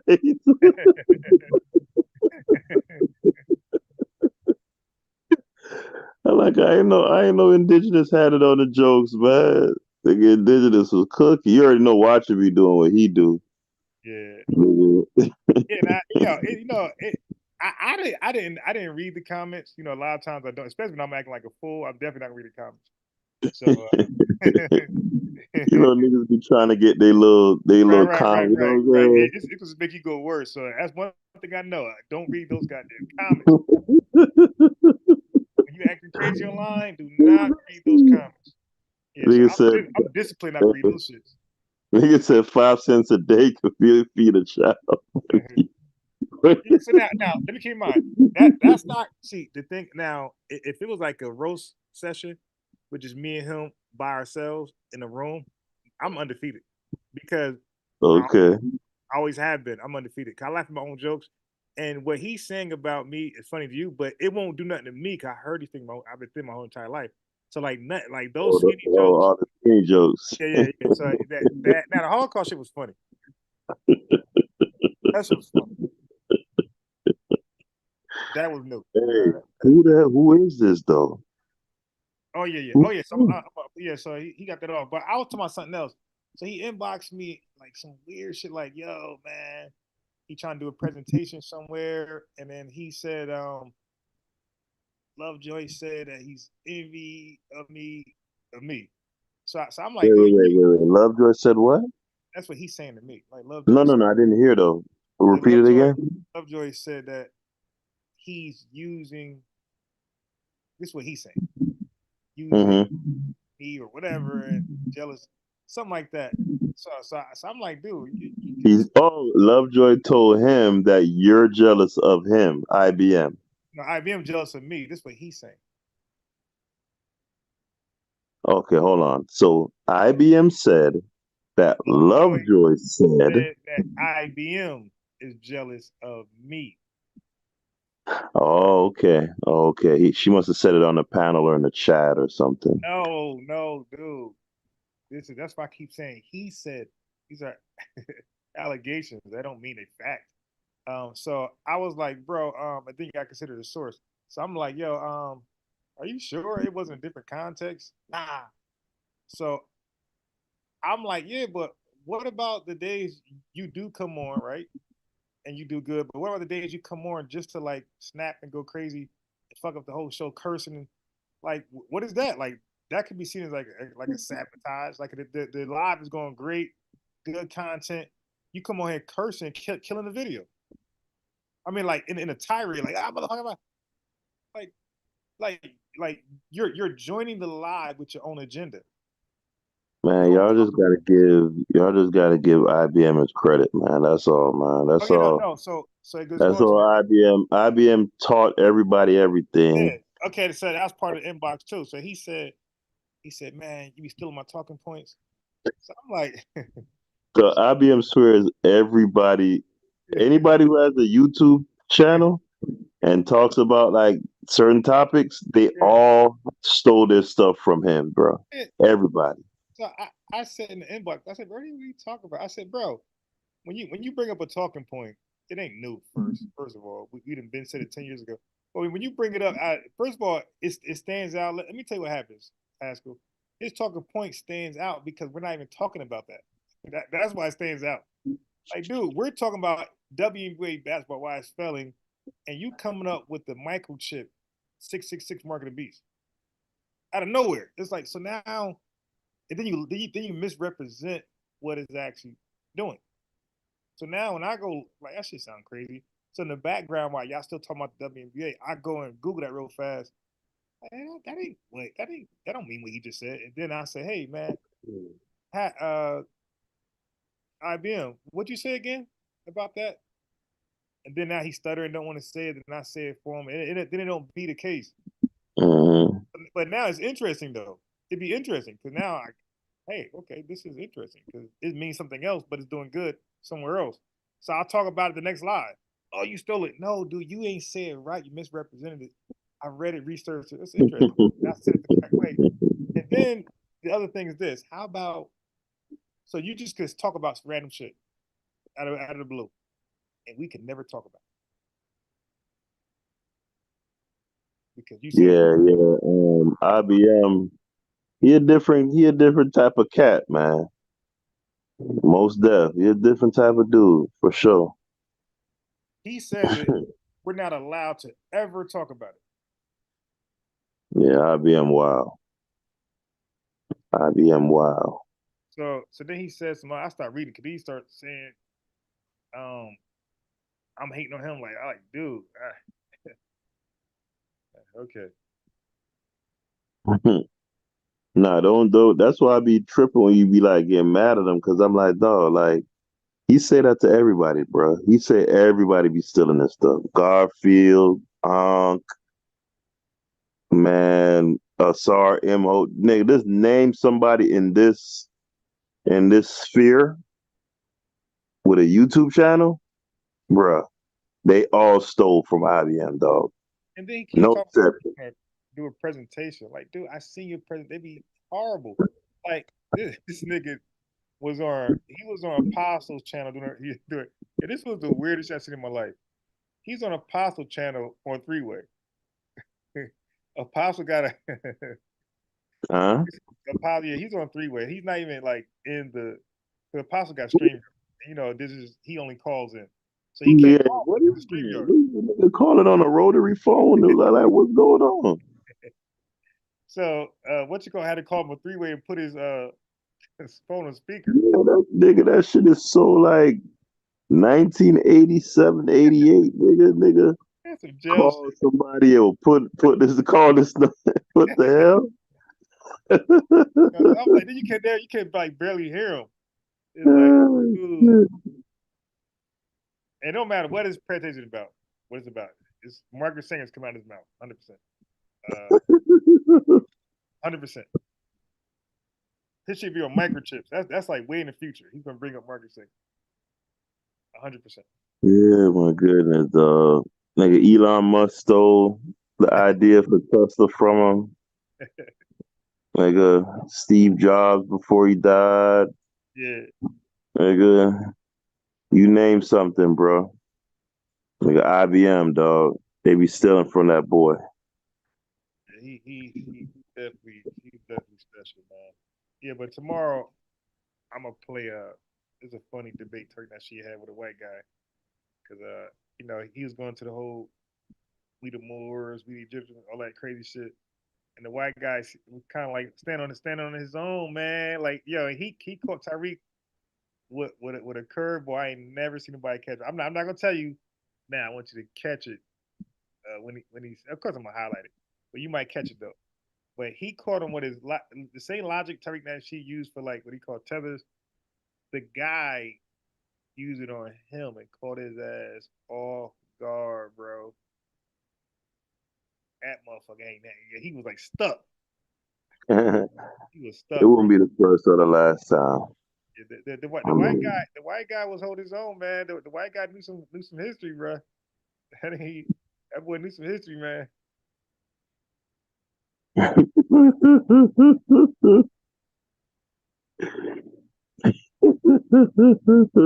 This fight's finally over. God, nigga, bloody as shit. Oh, so I was gonna play. Look, there you go. Probably be the last one. I know it's late.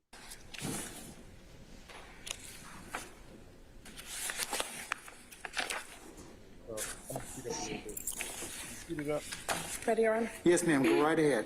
Your Honor, as it relates to Mr. Tinquarius Mender, Mr. Mender is charged with count 1 of the indictment, conspiracy to violate the Racketeering Influence and Corrupt Organizations Act. What? Who is this gorgeous young woman? Who is this gorgeous lady, bro? Yeah, she worked for the state. Fannie Willis hired her. Oh, Fannie Willis hired her? Who is that? I don't know if she hired her, but I know she's working with her. Fine as hell. Yeah. Which carries a sentence of 5 to 20 years. He's also charged with count 44. So she's gonna read all the charges and she's gonna read how much time he's gonna do. okay, but she's gonna offer him a plea. And then, so I want you to catch that. The indictment, which is possession of a weapon by an incarcerated individual, which carries a sentence of 1 to 5 years. Count 45, possession of a telecommunication device by an incarcerated individual, which carries a sentence of 1 to 5 years. And last, count 46, which is participation in criminal street gang activity, which carries a sentence of 5 to 20 years. Mr. Minder is an ANC recidivist. The state did file a recidivist notice on December 9th of this year. If Mr. Minder was found guilty of all the counts in the indictment, he would be looking at a maximum exposure of 50 years to serve in prison. After you heard it? And now, could you explain the difference? I think for Ms. I'm sure that Ms. Fagan is probably. You already said. You heard she said. No, I heard 50 years. I heard. Right. All right. So check this out. Probably explain that to her client, but can you tell Mr. for the benefit of the record and for Mr. Mender's benefit, what potentially may happen if he were to be convicted of any of these particular counts? Like what would under A or C? Yes, if he's convicted of any of the counts as an ANC recidivist. You heard it. She said any of the counts. Okay, so it don't gotta be all 4, just one. If he's convicted of any of, he got 4 counts. If he's convicted of any of them, so 3, okay, you got to quit. But the last one, got you. This is gonna happen to him. Mr. Minder, you would have to get the maximum amount on. Okay, you heard that? He has to get the maximum. Yeah, because he's it's kind of like being a habitual offender. He's a recidivist, so he's already been in prison, let out, and then basically went right back to committing crime. So, yeah, that's how they, that's how they treat him now. Like, if you F up again, you're out of there. Yeah, so look at this. For that charge, and then whatever time the court gives you, which if was to be the maximum, you have to spend every day door to door, which means you have to spend every day in custody. You get no good time. No. It's a to the door sentence. Yes, you would get any credit for time served, of course, yeah, but anything else would be a full sentence door to door. So his max is 50 years? Yes, Your Honor. Okay. So like he makes sure the guy know. So max is 50 years. Okay, cool. And what's the state's offer? Yes, Your Honor. The state's offer. Now, so because the judge obviously understands, right, what they offering him now, because he's part of YSL shit. So they need him to take this plea. So the judge looking out for him. The judge like, yo, you need to look at this right here. This is it. Like this, they doing you a real good deal here, right? They doing you a real solid, boy, my boy. 100%. Listen, what they're giving him, bro. For Mr. Minder as a count 1 is 16 years to serve. And this dude probably got a family. So you heard 16 years, right? This is getting 16 years, but look how much time he's gonna serve. 1 year commuted to time served with about 1 year and it's time served already. So that means no time. All right. Watch this. Of 15 years on probation. The state would the remainder is probation, as you just heard. Offer that his probation could be terminated upon successful completion of the first 10 years of this sentence, provided that he violated no provisions of the agreement or no special conditions of the agreement, and that he violates no law of the state of Georgia. As to count 44, the state's recommendation is 5 years to serve 1 year, commuted to time served with a balance to be served on probation, concurrent with count 1. As to count 45, it would be 5 years to serve 1 year, commuted to time served in confinement. Commuted to time served, followed by 4 years on probation, concurrent with counts 1 and 44. And count 46 will be 16 years to. Now I'm saying it sounds like everything is just gonna be the 1 year time serve, everything concurrent. Serve 1 year. So that means fast forwarding, right? In that case, ending in 250. But on this case, he would. You know who this thought right here is? His lawyer thought. Nah, who's that? So she's the thought that went viral. And matter of fact, remember she got locked up for like doing some shit, the YSL case, like yeah. So she got indicted on some shit for like being involved. Like she gave information to a suspect, a guy is being charged that he was not supposed to be privy to. She was in one court, heard something, went over here and told him, hey, get rid of the phones or something like that. Get rid of the guns. That's some shit she did. Now she's on the IG rapping like thug lyrics, like hey, you know the women be doing the IG like mimicking and shit. And like she bragging about her acquittals and charges dropped. She's always bragging like one of those crazy white women. So anyway, that's that bitch that went viral. It's potentially he could go home today. Correct. If he was given a bond, he would. In this case, he would not have served He can go home today. any jail time on this Right. case. Okay. And that offer will also conclude today, Your Honor. All right. Ms. Fagan, have you communicated that to your client in terms of is that to correctly summarize the plea agreement or the potential plea offer, I should say? The only change was that he wasn't aware of the concurrent status for the second case. At this time, though, he still maintains a not guilty plea. Sure. Respectfully rejects the offer, and we announce ready for trial. Okay, Mr. Mender, I'll tell you and I'll tell. All right, so you heard it, right? Yeah, but wait a minute. Everything was already like he's free basically because the 1 year is all time served, and then everything. Oh, you know what though? He don't want to do that long ass probation because you gonna mess up. A dude like him, because remember you can't get arrested, nothing, dog. You can't bring that. They made it clear. But You got it, yeah. And if you dog to go 15 years and for nothing to happen, like yeah, but yeah, he you're don't. still getting a deal though. Just 15 years over 50 though. Nah, he not trying to do that probation, bro. All right, so now Yeah. look how the judge give it back to him. I understand, but tell But Mr. then Beebe again, and at the Mr. same Stevens. time, you talking about 50 years though, like yeah, bro. Yeah, dog. You better figure out a way to do that probation, bro. right, yeah, but Nah. this is black society, man. This is how stupid and corrupt we are because this whole no snitch, like this no snitch rule has sent so many motherfuckers in prison on football years, like for just I mean, like that's not even like logical. Anywhere in the world, people are like, nah, hell no, him, her, him, because it's like so. You got a family, wife, you sitting over here. I'm a choose nigga over my family. Like that just some crazy fucking thing. Yeah, it's nuts. Selfish as hell. That's some crazy thing. Yeah, you got wives that be turned husband and wives like, nah, her ass. I seen cases where mother and sons like, no. My mom definitely had that. My mom had that. No. I'm not doing 40 years. Mom had that. I love you, mom, but I'll be home in 5. Hmm. You can do the other 35. So that's what happened. So anyway, he decided to go to trial. The judge just was like, hey man, like let me tell you what you're looking at.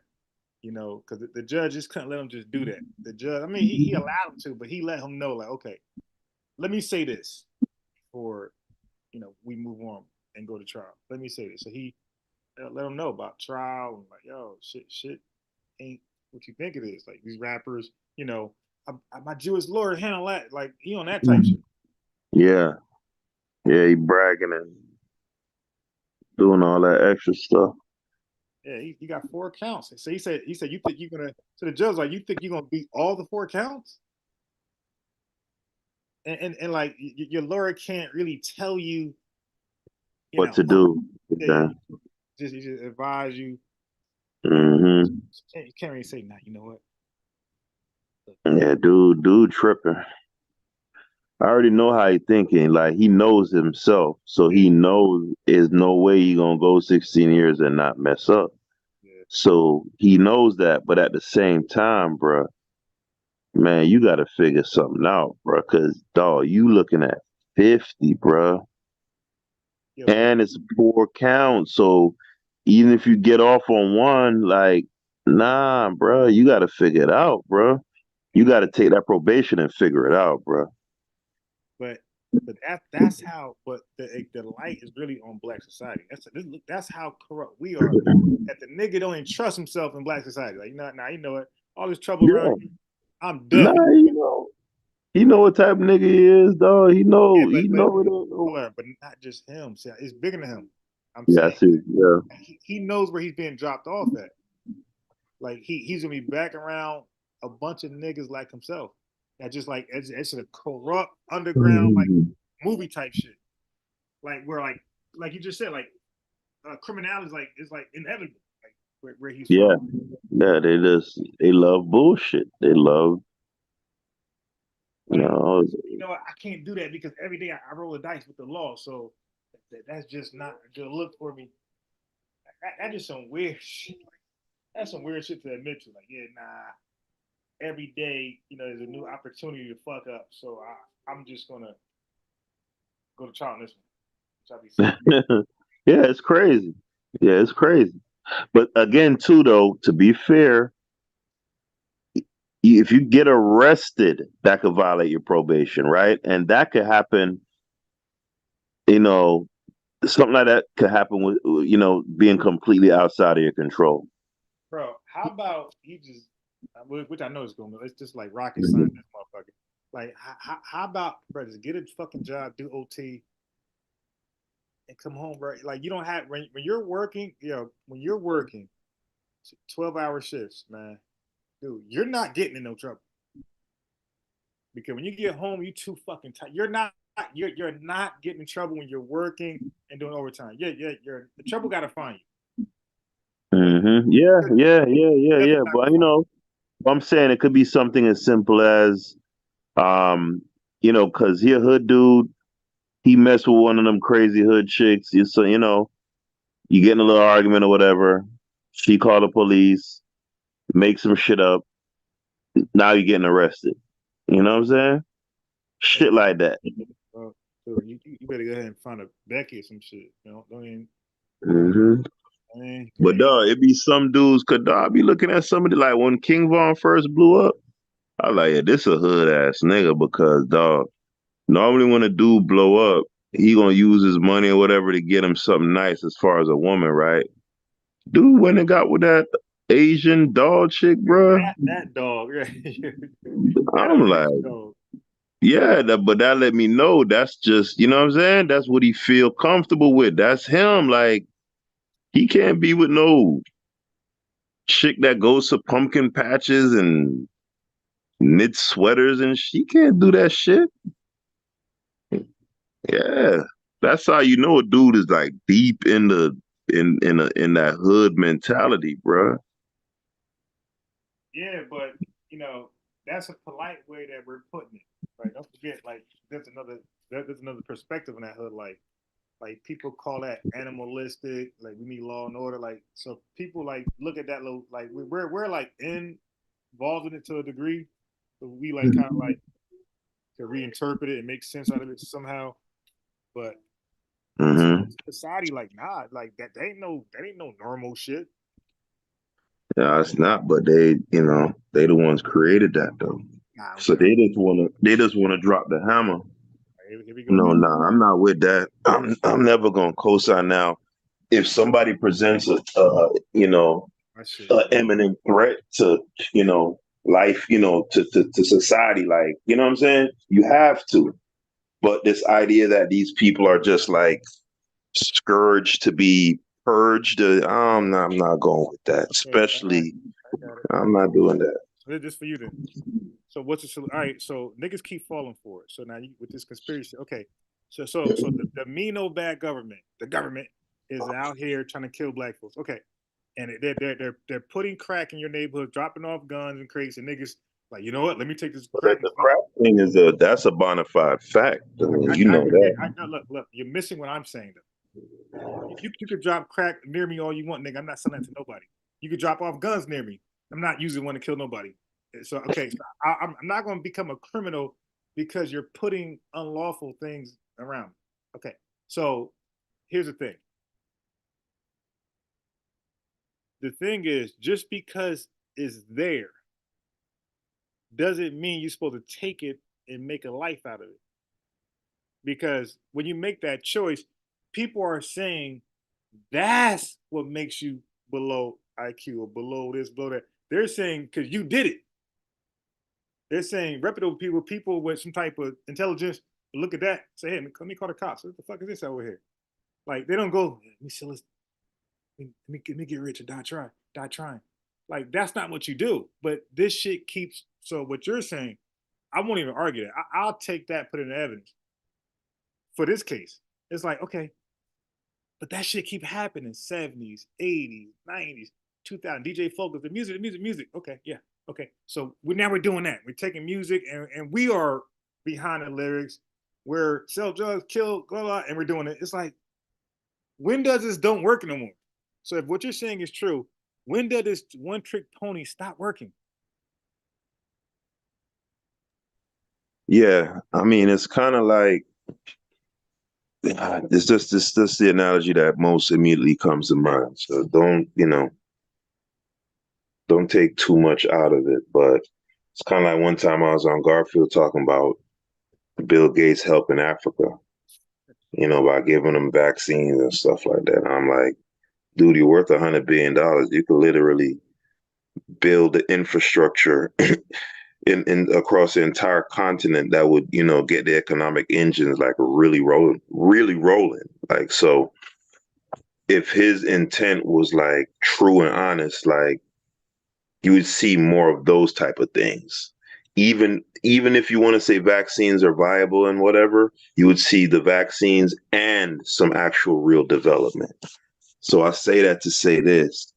Yeah, them people who they already gone, like this guy you showed, they already like animalistic thinking for the most part. Yeah, you're right. You know what I'm saying? You're gonna have to, it's just like cancer. Like if you have full blown cancer, once it reaches a certain stage, you gotta, do something drastic.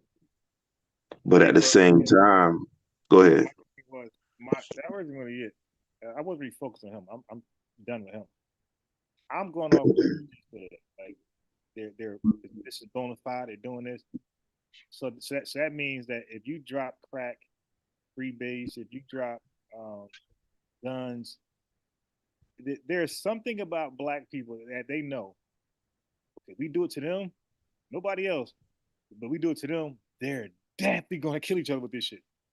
If we do it to the Asians, Puerto Ricans, these motherfuckers might not do it.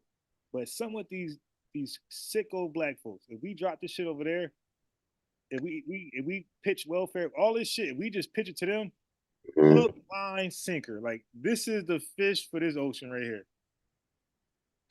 It works every. Yeah, but those other groups you named, they didn't get their family and their cultural norms and everything deranged like how we did. I know I got it. So Okay.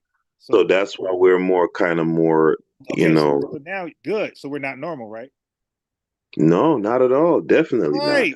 So when they make a claim about the bell curve and all these IQ tests, what's the argument?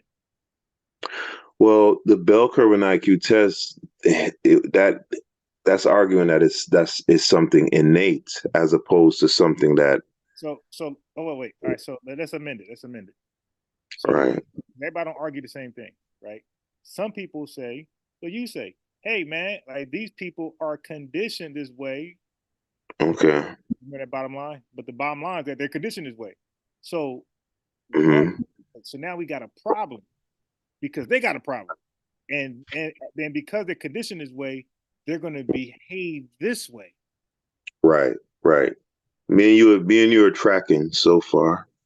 So this is why you see like more prisons than colleges. They're like, no, these people ain't going to college. Like what happened to them and the condition that they're in today, these people going to prison. Like those particular individuals. That's why I said I don't think it has to necessarily be an either or proposition. I think you could do both at the same time. Like, you deal with the people who are too far gone in a drastic manner, and at the same time, for future generations, you install policies that but you can't though, because according to you, they have an agenda. Like these folks are powerful people in position. Yeah, that's what I'm saying. If these people were genuine, that's what would be happening. I'm going with your evidence. Yeah. I'm saying they're not genuine. Like they are dropping off this shit. They're gonna continue to do it, and we're gonna continue to keep abusing this stuff to hurt each other. So it's like, nah, this shit works. So I was saying, and we're conditioned, so we're ripe for the picking. So it's gonna always work. So I was saying to you, what can we do since they're not gonna stop? Right. And we're gonna stop, and we're not gonna stop falling for it. What can we do, like realistic in real time, to right? I see what you're saying. Well, you do know from last I read, actually yesterday I was reading that criminality is down in the Black community all across the board, like significantly down. So I do think for the most part, like the people who are like the quote unquote super predators are What was that? What was that? Well, you heard some? No, no, I'm just saying, like, what book you got that criminality is like down? Like, Oh, it wasn't a book. It's something I saw online. I can't remember exactly where I saw it, but they're saying I mean, statistically, like no, it's down. like down from what? Because I remember in the '70s, Chicago was worse. It's like '70s, yeah, '70s Chicago is worse than it was now. So if something is down, that doesn't mean it's still not super high.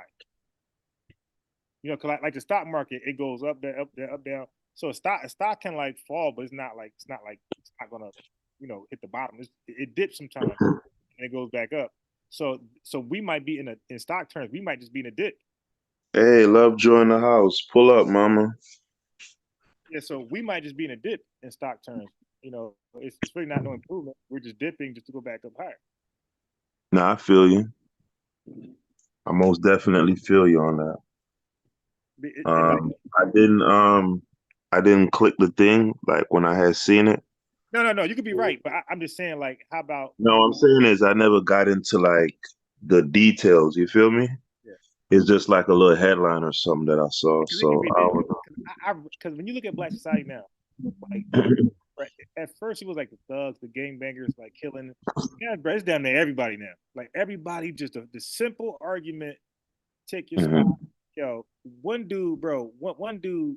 Check this out. I covered one thing over here. Haskell. Somebody came to this dude's house, right? So that means a relative, somebody came to his house.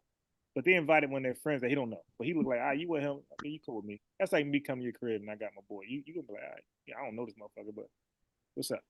Yeah, especially if you're in the backyard grilling, I got my boy with me. You gonna be like, yeah, that was interesting. You ain't asked me, but all right, fellas, what's going on? Okay, so this dude has spit in the dude's sink for whatever reason. He spit in the sink. Maybe something was bad tasting. I don't think he just was crazy and spit. But the owner of the home's like, yo, that's disrespectful, dude. Like spit in the bathroom. Hold up. In his house? Yeah. That was supposed to be his homeboy or something? No. Whoever he knows invited this guy over. Like, they probably just pulled up and say, hey, what's up, man? What's going on? And like then, hey, this is my friend Tony type shit. Oh, okay. All right, Tony, how you doing? Take a seat over here. You want a beer? So something happened where this guy went in the dude's sink and spit. So the owner of the home, like, yo, Tony, what the fuck, yo? That's disrespectful. He spit my sink, man. That's where dishes go. Why don't you go in the bathroom? Tony pulled a gun out and blew that motherfucker head off. Yeah, that's crazy. Yeah, that is like the norm in Black society. And you know what's funny? We used to laugh at that shit at white society when I was young. At least crazy. Now we're doing all that. You saying it's the norm in Black society for somebody to shoot somebody over a dispute, Yeah. spitting in a sink? No, The norm, though? Yeah, that's becoming the norm. It's the smallest. I've been covering things on this live. Like when you miss these lives, I've been covering shit like that. Like bro, I got like hella interrogations. How about a mother killing her son, her baby, the 5-year-old? How about another mother allowing her boyfriend to kill her son? Like I did like a fucking marathon of black parents just killing their kids for the craziest reasons possible. So many interrogations just on kids, and then like the pedophiles in Black society who's protected. This dude is a pedophile, and nobody black is telling that he's a pedophile. So now he's around kids because he's not. When you're a pedophile, they're gonna make postings where you live at. But he got a girlfriend in the next town, bro. So and he's over there obviously because there's no postings, so nobody know who the fuck he is. So the girlfriend don't be like, hey, so 2 little girls missed a bus. At one time they came in at home to wait for the next bus or whatever. And now she know her boyfriend history. And she allowed the girl to stay there. So you know what happened? Obviously, the nigga don't work. Pedophile nigga, pedophile doesn't work. So he doesn't work. So the girls might miss their bus again. So they would come and do the same thing, but this time he was there. So he raped and killed her.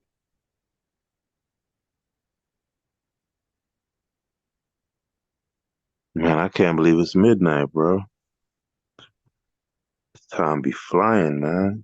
Right. And you know what?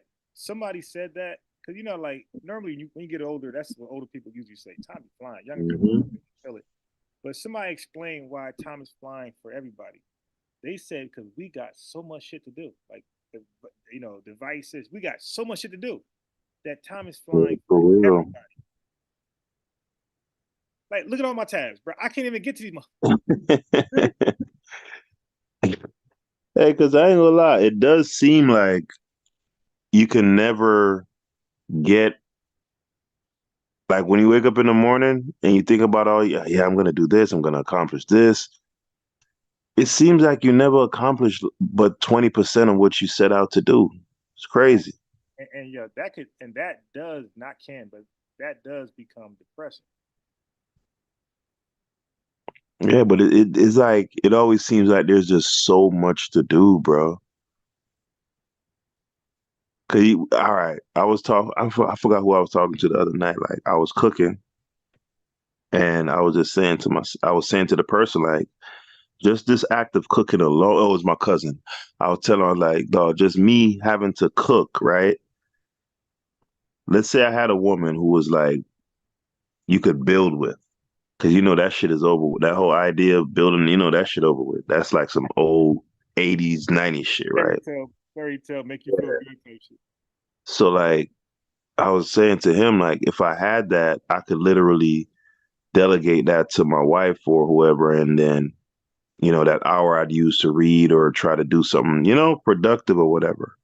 So when you think about it unbiased, just simple things like waking up, brushing your teeth, taking a shower, eating, putting on your clothes. Nigga, that's like 30% of the day. Think about it. Getting in the car, starting it up. You know what I'm saying? And don't let it be like you get a flat tire or, there's a traffic jam or, some family member called and said they needed this. It's an emergency and, you try to help out and then that derails your day. You know what I'm saying? It'd be a lot, bro. You know what? I'm glad you said that because people are inconsiderate. Like everything you're saying is true. And then a person say, "Hey, stop by, come over." You be like, "Hell no, nigga! Like, I ain't get to do nothing I want to do." And like people will take that like when you say, "Nah, I'm good," like they actually get offended. Like, dude, I don't even get shit done for myself.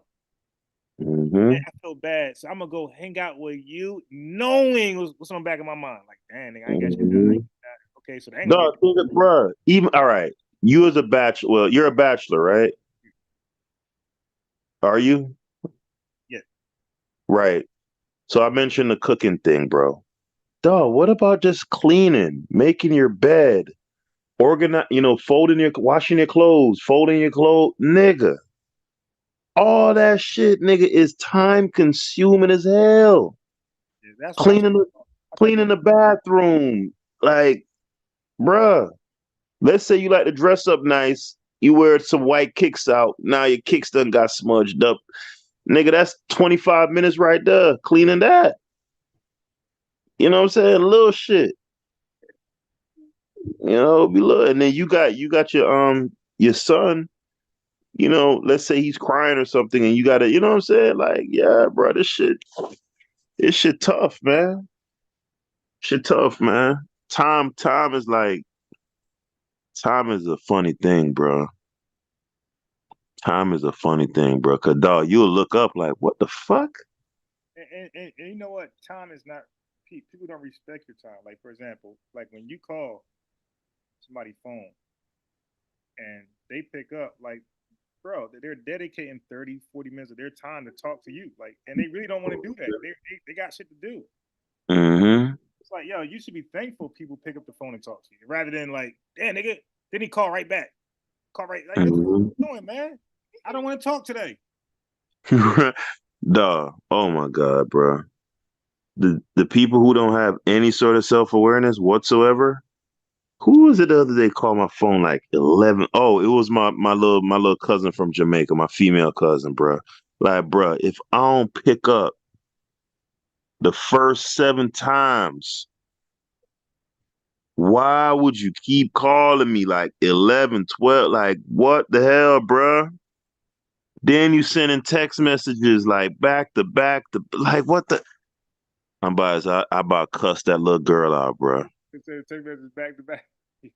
Bro, I'm dead. So, yo, she's talking about she want to hit the road and party and like, bro, Cause dog, my mom's call herself like being a surrogate mom, and she got her from Jamaica out the country, and you know what I'm saying? Brought her here and all of that type of shit. So she asked me to go pick her up from the airport. But she one of them type of people who don't got no sense of propriety, bro. Like, if you do one thing for her, now she thinks like you and her are like locked in, like you the homie. Yeah. I'm like, you do realize I'm 42 years old, right? Like, what do you? She's 26, right? Like, you do realize I'm 42 years old. Like, I'm not your peer. Like, what is wrong with you? See, all they explain is one ear out the other ear. And look, I summarize that with that's that bullshit. That's that what she don't want to hear.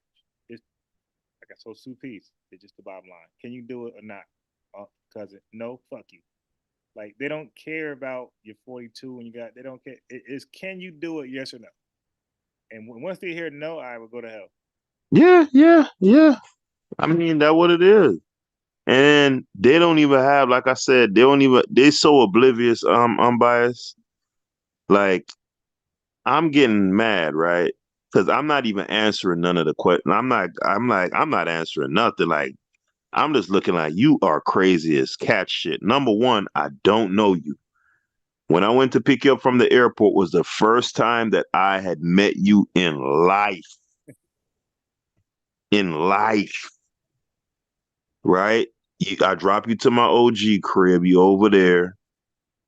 You know, I spent the day over there chilling with y'all, whatever. You know, I'm the type of person. I'm very personable. I'm a crack jokes, and you know, I'm not one of them old heads who's all serious all the time. You know what I'm saying? So maybe sometimes people would think like she might have thought like, oh, nah, I don't know. Number one, I don't know you. Number two, I'm almost 2 decades older than you.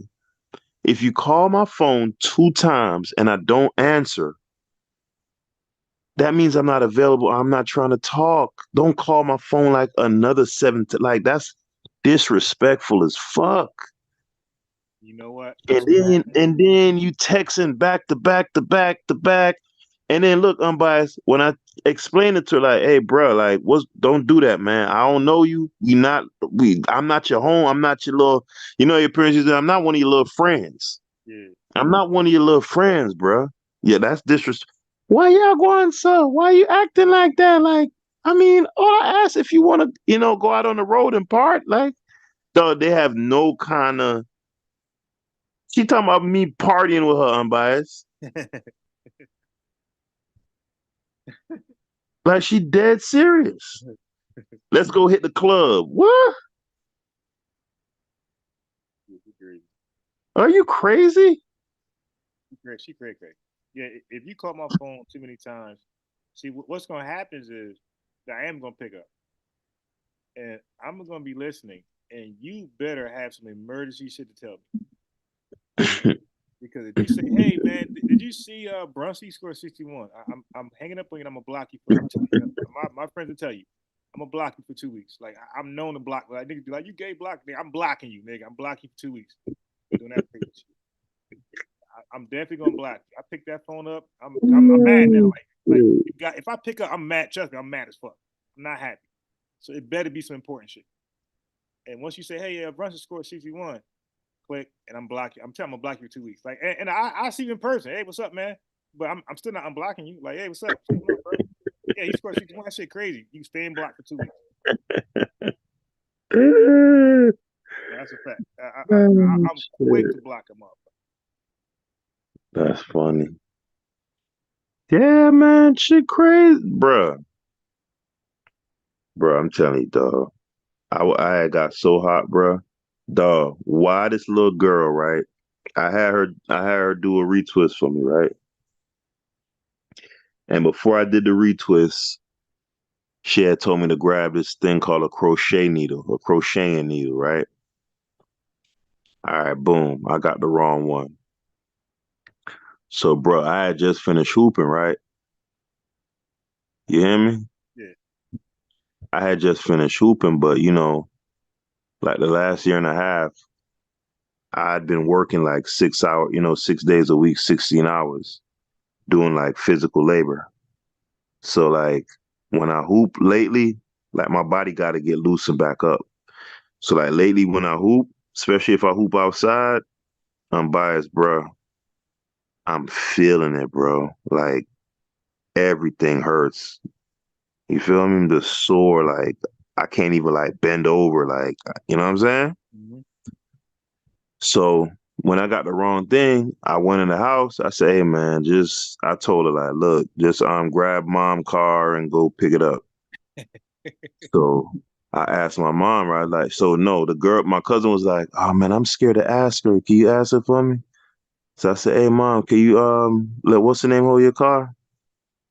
She said, "Why you don't let her your car?" I'm biased. That should have told me right there. Because remember, she's the one who's been like with Right. her. That's like her Right. surrogate daughter. Yeah, yeah. Feel me? She said it quick too. Why you don't give her your car? Bruh, I'm biased, dog. The place is 5 minutes away from the crib that I'm sending her to, right? Mhm. Then my OG had told her grab some barbecue sauce at the same time, right? Dog, why is the hair place literally right next to the supermarket, Mm. right? And it's 5 minutes away. All right, boom. I give her my keys. An hour later, I said, "Hold on, man. Where's homegirl?" Hour later. An hour later, so I call her. "Hey, you good?"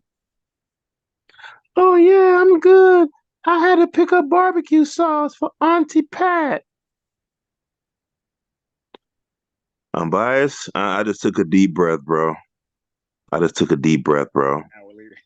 Remember what I said now, because she's trying to be clever, right? In her pea brain, she thinks she's being like super clever, right? Oh, she's saying to me the reason why I've been gone an hour is because after I picked up your thing, I had to pick up some barbecue sauce. But the supermarket is literally, I'm talking the next business over, unbiased. Man. Oh, I had to pick up barbecue sauce for Auntie Pat. Bro, I'm at this point, the water's starting to bubble. It ain't fully, or it's steaming. It ain't bubbling Right. yet. Bruh, I said it was an hour, right? Yeah. Another hour passes, unbiased. That's her pulling up, bruh. Had my car for 2 hours, drove out all my gas, bro. No. It's the first time I'm meeting this chick Man. in life, bro. And I still ain't snapped. You know what I'm talking about? Cause like lately I've been on some real Brother love type shit. yeah, some, that type of shit, right? So anyway, man, she just kept violating, bro. And then she violated my mom. She owed my mom 13 grand and ain't paid back nothing on it in 5 years. And my mom like going along with she going along with the dumb shit because she's all emotionally attacked. Man, I told that chick, get the fuck out of my mom's house, bro. Recently? Yeah, dog. I just pulled rank, bro. I said, look, man, get the fuck out cause dog, she came down from New York, right? Saying she was just gonna come visit. Somehow she convinced my moms to let her move back in. Cause my moms had kicked her out because she was, doing bullshit. Right. And my mom's is like screaming on the phone to me, Ada, she can never come back in here. So then when I heard, yeah, she's moving back, she's gonna be staying here I'm like, what did you just I said, hey, look, check this out. Shorty, I want you gone by the morning. Cause my mom still, you know what I'm saying? I still hold some kind of rank. So I basically vetoed that shit. My mom's just like, look, bro, hey, by tomorrow morning, you out of here, homie. Don't let me catch you in his crib tomorrow. That's all I'm gonna tell you. Yeah, man. These, bro, I'm telling you, dog. You try to date like a chick in their 20s right now, Oh yeah. bruh. You're That's not why ready, Kevin bro. Green got that 39-year-old back. Cause the stuff they'll do is so wild. You be like, is it you couldn't imagine that it's possible for a human being to like live that way every day. You feel me? Yeah, like crazy. Like, look, I had not dated. Well, yeah, we was together for 2 weeks. We were just having sex. That's the reality of it, right? Little young African girl, 24 years old. I met her at her job, right? Um, she worked a lot because she sent home money to Africa. She worked like 6 days a week, 2 jobs, that type of deal. Yeah. Anyway, we're basically trying to find like some time to squeeze in where we could like link. So she says on Saturdays, like she only works one job and whatever. It happened to be her birthday weekend. So she said, all right, why don't we link up like a couple hours before I got to go to work? Like, we'll, hang out, get something to eat, blah, blah, blah, blah, whatever. Bruh, the girl supposed to go to work at 5 o'clock, dog. Why this girl call me like 4:37, bruh? Right? And then she 30 miles away from where I was at. 30 She on miles. South Beach, bro. You said 30 miles? Yeah, about 30, bro. About 25. Now, you can't call me from a favorite 25 miles away. 25, right? That's out. That's you call me for a feel like that. You might as well just know it's no. Now look, I slid though. Cause she a little young, she a little young, tight work. You know what I'm talking about? Yeah, I wanted that. All right, boom, I slid, right? Picked up, right? Why when I went to South Beach, unbiased? Why was she not where at the thing she gave me, the address, bro? Wait, say it again. Why wasn't she at the address when I pulled up, bro? The thing she gave me. That bitch like that ride long as I ain't gonna sit here all day. But she gave it to me. I made sure for her to give me her location, like what like as I'm approaching, like you feel me? Yeah. All right, so look, I'm like, what the hell? So I call her. Oh, we moved, but dog, all the time she was just playing a game, bro. Really? I'm telling you, like, they'll do little stuff like in their mind. This is like their way of a certain like a psychological dominance. I'm telling you, bro, these young girls, these young women. You know what I'm saying? Seeing how many hoops you'll jump through, and it's crazy, dog. Crazy, bro. Yeah, nah, I would have snapped.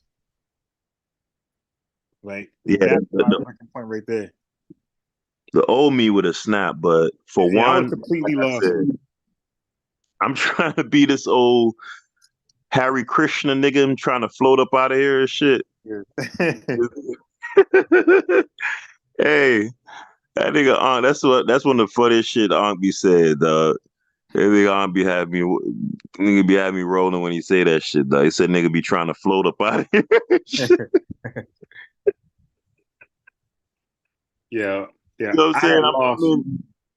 I'm in one of them type of seasons in my life, like I'm trying to float up out of earth and like be above everything and shit, and like, you know what I'm saying? Be like super understanding and shit, like a fake Jesus and type of shit, right? Nigga So, Steve Harvey, man. So nah, I'm not a goofy. I'm not a duck though. I'm just saying. All right, look, right. But shorty tight work. Look, and then you know what got me unbiased? This is what got me, bro. When I met her, she was speaking Spanish, right? And this is a dark-skinned black girl.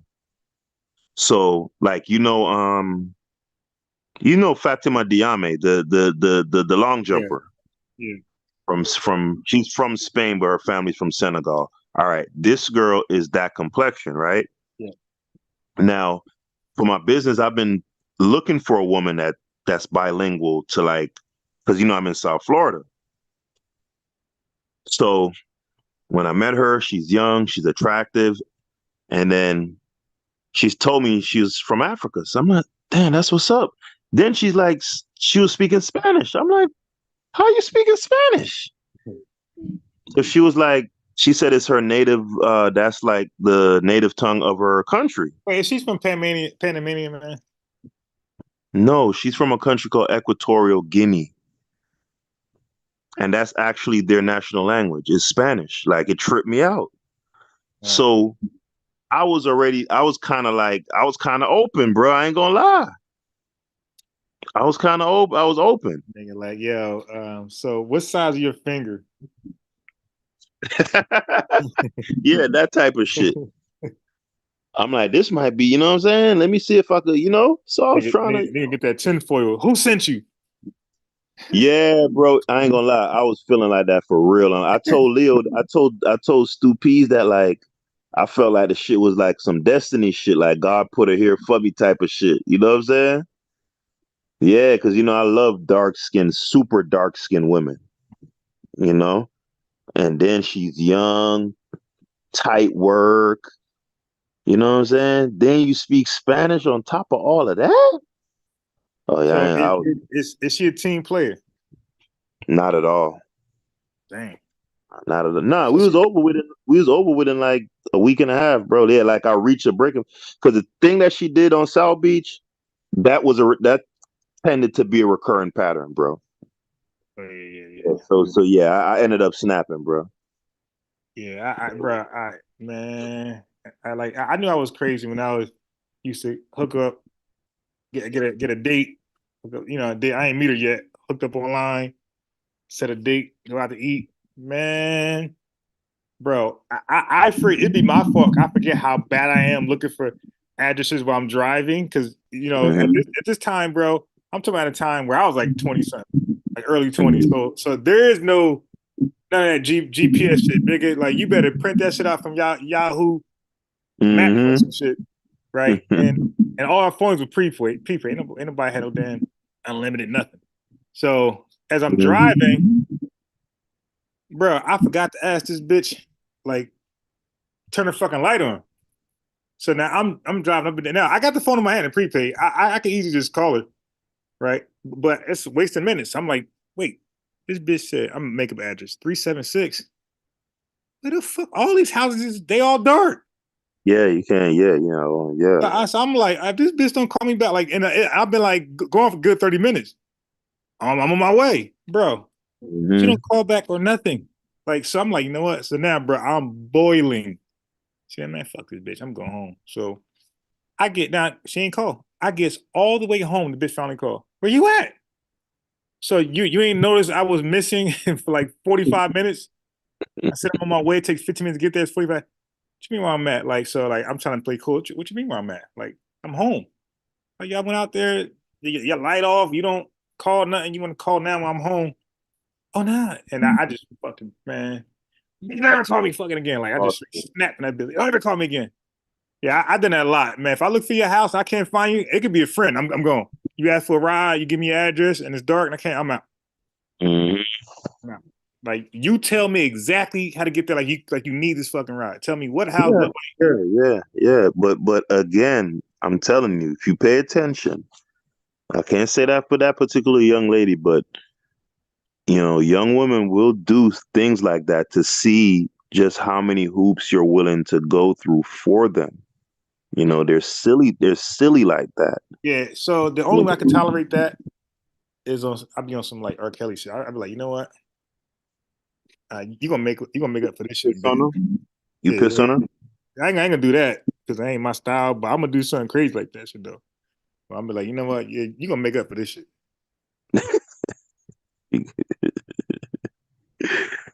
I gotta keep it. I'm gonna keep it PG for you too, but you know, I'm all about that defiling. I'm all about defilement, bro. That's what I do. Because Yeah, I'm gonna keep it PG because I'll be fucking around there billionaire. Some whole ass bitch be like, yo, nigga, that was me, the nigga he was talking about. Like so, you see how Cody did fifth. Yeah. Now I heard something, but I didn't hear exactly what it was. No, she said he raped her and beat her. 50 Cent. Yeah, because remember he was going at her like making fun of her. Because remember she's been implicated in this whole Diddy thing, and the guy, the Little Rod dude of all names, right? In his lawsuit, he alleges that 50 Cent's baby mother was and that's the language they use, is sex worker for Puff Daddy. And she was given a monthly stipend to like basically, perform sex acts. So now 50, how he is, like super troll. He goes on the internet, starts trolling his baby mama, talking about he gonna file for custody and that she's a sex worker, and how Fifth be doing. Yeah. So Shorty, all of a sudden, 50 raped her and beat her. You know what I'm saying? Yeah, that's crazy. Yeah, it's crazy. And I hope it picks up steam. You know why? Because people like 50 Cent are too short-sighted. I get you don't like Diddy. He probably did some old, he tried to like take you shopping and, all kind of weird stuff. But you can't miss the forest for the trees, bro. This fervor that's currently like to like lock dudes up, particularly black dudes, and have these accusations from 30 years ago and all this wild stuff. When you see it happening to somebody else, and even it's my worst enemy, you egging it on, what makes you think the gun can't get turned on you? Yeah. And like I said, it's like I try to wrap my head around like allegations. Like, so if a motherfucker okay, if I'm in Wawa, I'm getting my coffee, I see some thing in there, and like, cause sometimes my hand, I do hit people by mistake. Sometimes my book bag or whatever, it does rub somebody. I hope that bitch don't think, you know what I mean? I'm on some more, what was academics boy that was doing that crazy shit? I'm like, I hope that. I don't remember. I think his name was Digi something. Yeah, I hope that bitch don't think I was trying that on her. No, but look, that dude put out the actual sex tape with the girl who was accusing him. And on the sex tape, she was like a whole willing participant, like getting wild. Really? Yeah. Let me tell you something, unbiased. My default position when it comes to these accusations now is that bitch lying. That's my default setting, bro. Yeah. To some people, they might think it's messed. I'm telling you, bro. Nowadays, if I hear a story on the news or somewhere else saying XYZ man did XYZ, my default setting is that bitch lying. And then if there's evidence shown to the contrary, then I'll come off that. Yeah. Yeah. Yeah. Because it seems like it just happens nonstop these days. And again, talking about short-sightedness, these women are so short-sighted because what now happens to the legitimate victims? Right. Oh, you don't give a fuck about that. Yeah, but that's in good black. It pissed me off because it happens in black society too. Because we're victims here. So a thug with cocaine in his pocket will say, "You arrest me because I'm black." I'm like, yeah, just start pulling. I can't breathe. Like I've been playing these videos. Like, dude, you're watering down legitimate claims, dude. Like you're desensitizing the public from these real claims that happen. I can't breathe. He did all that shit. I can't breathe. He did all that shit. Help! Like, don't. But the nigga's a drug dealer with a illegal gun on him as a felon. Yeah, so that happens with the women. That happens with black people. It's like what women do. You'll see the same shit happen in black society. Same shit, same victim shit. Nobody, a guy gets shot. Yo, that same guy, bro. That same guy. This motherfucker was strong as shit. This black dude, bro. Yeah, he'd probably whoop an average nigga ass. Like, this nigga was all these cops can't get this motherfucker down. And yo, he ain't even like cocky. He might have had like a money bag yo bill. Like he wasn't even cocky like that. You know, but this nigga was strong as fuck. And bro, why they trying to get this dude down? Ain't nobody beat him like that. Ain't nobody like did nothing to him. All these black women out there, hey, why you doing this? Why you doing that? This nigga clearly resisting. I'm talking about this nigga was so irate, bro. If he had got one of their guns, he was gonna blast. He bit one nigga damn finger off, one officer finger off down there. God damn. You know this nigga, bro, and these hoes out there saying, "Hey, what are you doing? Hey, don't do that." The cop, he just bit his hand. What the fuck you talking about? You biting fingers, nigga? You a zombie at this point? That motherfucker bit a hole in that dude's hand, man. Oh nah, bro, you a zombie. Yeah. I'm gonna. They took a screenshot, like they took a screenshot of the nigga hand in his mouth, like the piece of skin in his mouth. Shit was like crazy. But the thing is, like, this dude is clearly on some shit, like he's fucked up guilty, but he still get motherfuckers around him saying support this fucking. Yo, first of all, why do the cops even know about this guy, bro? They don't just go around, hey, what's your name? the cops were called over there because this nigga was causing disturbance. So there's the same people that call the cops on him. When the cops get there, they want to act like they're defending him now. Like, yo, y'all know this nigga crazy? That's why you call the cops. Yeah, they crazy, man. They crazy.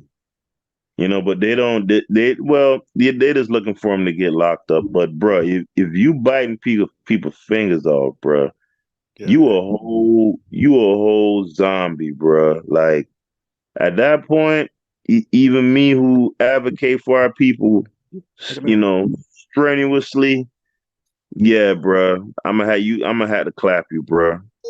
Yeah, I had to clap you, man. bro. That officer should have broke that motherfucking arm off.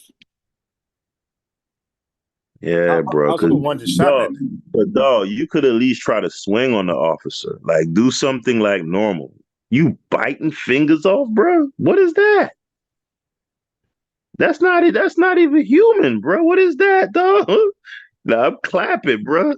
But the thing is, like when black people support shit like that, bro, like, yo, listen, man, I hate to do this, but we're looking like the whites of the 30s, man, 40s that supported that type of abuse that police officers and whatever whites did to us. Like, no, I know he's beating your ass for no reason, and you trying to fight back, but don't fight back. Just take his ass whooping. It's like we're doing that now. Like we're just forever victims. Motherfuckers straight up criminal on some rah-rah shit. They're trying to arrest this motherfucker, take him in. Yeah, what are you doing? No. It's like, yo, this nigga is a piece of shit. The officers are here for a reason. They just picked the fuck out. Y'all called him. Y'all did this. And the nigga was just like, wilding, bro. I'm telling you, man, it's gonna get bad. It's gonna get bad for women. It's gonna get bad for black folks because we're forever victims. And the race card is like just watered down. The race card, I don't know what the fuck it is. It's a rainbow card now. But like we're just like really like there's no accountability. Like a black person does something, so what? You shouldn't have done that. It's getting to a point where you're gonna have motherfuckers really start these lawmakers and these motherfuckers gonna start really showing their colors. Like, you know what? Y'all on that shit? All right. I got you. Watch this shit. What we do now. Hey, what do you think about Beyonce like still being naked at like 40 something, bro? Yeah, let me answer that. I would have mixed feelings before, not now, because I feel hypocritical. Like even with the Sexy Reds, like I don't like. She's untalented to me. She's very untalented. Her music's fucking garbage can rap. Her and Glorilla, and like to me, they're flat out industry plants. I mean, Doja Cat, bro, she's neither sexy or red. right? Right. No, and you know what's funny? I'm like, yo, what nigga called that bitch sexy when she pulled up anywhere? What niggas all on her? Like, yo, mom, what's your name? Who called her red? Yeah, right. That's what I'm saying. Like these bitches, in my mind, be straight industry plants. The song she got with Drake is so fucking corny. Like, how you make a Drake song corny? Like, god damn. But that shade that ass for Jay. Oh that's my the song. god. Nah, That's the chick, but that song is for women. Like I get it, but I'm saying, but Drake, no, all her shit for women, right? But to me, it's trash. It's for ratchet women, right? Now I get it. The regular woman like to partake in it too. Is like a guilty pleasure for the. Of course, but yeah. what I'm saying, I'm not even doing it. I'm saying, but it still could be dope though. Like there's some songs I hate, but it's dope. Like all right, like that Doja Cat song. When I realized this bitch singing to another woman, I'm like, what? But it's kind of dope. But I'll never play it again or listen to it on the radio again because I'm against that type of shit. But it's actually dope. Sexy Red shit is trash. Like this is no talent. Like nigga just like planted her, and she got this fake hype machine behind her. They're just hyping her up. Sexy Red coming through. Like what hot song she got on the radio that I hear Nicki Minaj shit all day. I hear Doja Cat. I hear all the other motherfuckers, made for me. I hear these bitches. I don't hear Sexy Red all day. I don't hear this bitch all day. Except for that one Drake song. She got this other song right now that what was her main song? The round. I'm thugging with my round. And how does shit go? My something pink and my buttered bowl brown, and yeah, they play that. They was playing that every day down here. But that gets no play. Oh, that shit gets zero play over here. That shit gets zero. The only time I heard this bitch on the radio was I even heard Glorilla on the radio, but I never heard Sexy Red. The only song I heard was her and Drake. That shit was so corny. And like usually Drake makes songs better. Like, damn, I guess the song was trash. He made it a little bit better. Yeah, but 90% of Drake shit is corny to me. Like even like when he first came out, that Marvin's Room, that's like one of the Drake's the GOAT. But look, before we do that, I want to answer the Beyonce question. Hold on, you try to know because you snuck that in. Nah, he's the GOAT. He's 100% the GOAT. What GOAT? What the GOAT? What Curry GOAT? What GOAT? Right. All right. Okay. Well, hold on. Bro. Okay. Wait. Let me get to Beyonce because people know the Beyonce one because it's gonna be kind of like interesting because no. That just fuck my whole. That fuck my. But I don't want to lose my. But the Drake ain't going nowhere. I don't want to lose my thought on the Beyonce thing. So at one point I was against that women shit. You know what I mean? That degrading. But then I felt hypocritical because I would support this King Von shit. That's like worse. So I'm like, you know what, man, all that shit fucked up, and I'm gonna just leave it alone. Like I'm not gonna have an opinion on it at all. So with the Beyonce shit, I'm just no dog in the fight. Nah, my thing ain't even so much the whole being, you know. My whole thing ain't having necessarily an issue with women like being like all out there in general. My thing is you are Beyonce. You done made it, like, and you 40 plus, you're 40. You got your kids, like at what point do you know what I'm saying? At what point do you put some clothes on? Like, hold on, let me show you what I'm looking at, bro. Cause there's levels to everything, right? And it's funny because like that was never her like original style. That's what I'm saying. That's what I'm saying. It's like the older she get, is like the more, you know, like. Well, I mean, but don't forget, like bitches be insecure to get older. I guess, man, but let me show you what I'm looking at, that because I'm like, you could, even if you want to be sexy and show some skin, you could do that, but you don't have to go like Little Kim on her first album cover type thing. You know what I'm saying? You remember Lil' Kim first album? Yeah. That infamous picture? I know the lollipop shit. Nah, with her when she has a leg spread and you know what I'm talking about? Yeah, she got a bunch of I know she had the lollipop. That's like an infamous one. But she had a lollipop, but that wasn't the main thing.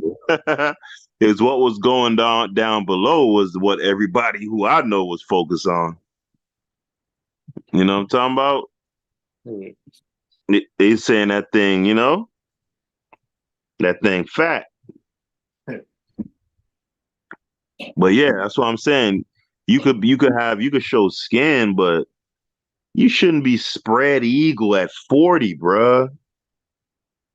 And you done made it already. Like, all right, let me share my screen, bro. But like she doing it for women. The women like that shit. Like she overdoing it, bro. Like to the maximum. Like, chill out. Hold on, bro. You can see my screen? Wait, hold on. Make it bigger. You said make it bigger? I see it. I see it. Yeah. Milk. Come on, bro. Look at this, bro. Look at this, bro. Come on, bro. Look at that, bro. Come on, bro. That shit funny as hell. Come on, bro. That shit look crazy. That shit look crazy. Come on, bro. Come on, dog. Is that how the rock and roll niggas don't want her? Look at this, bro. Like those country niggas. Bro, hold on, man. Dog, you can see that? Yeah. Dog, that's porn. That's porn. Like Beyonce at 40, at the absolute zenith of her career, right? Probably a half a billionaire. Like you're doing porn. Soft porn. Yeah, like OnlyFans. That's what you for OnlyFans. dude, let me show you this picture again, bro. Cause maybe it ain't like necessarily like hitting home, bro.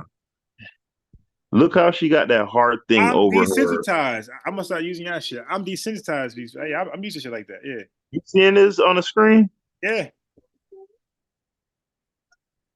Dude, the only thing covered is her genitalia. Right. Well, her boobs are covered.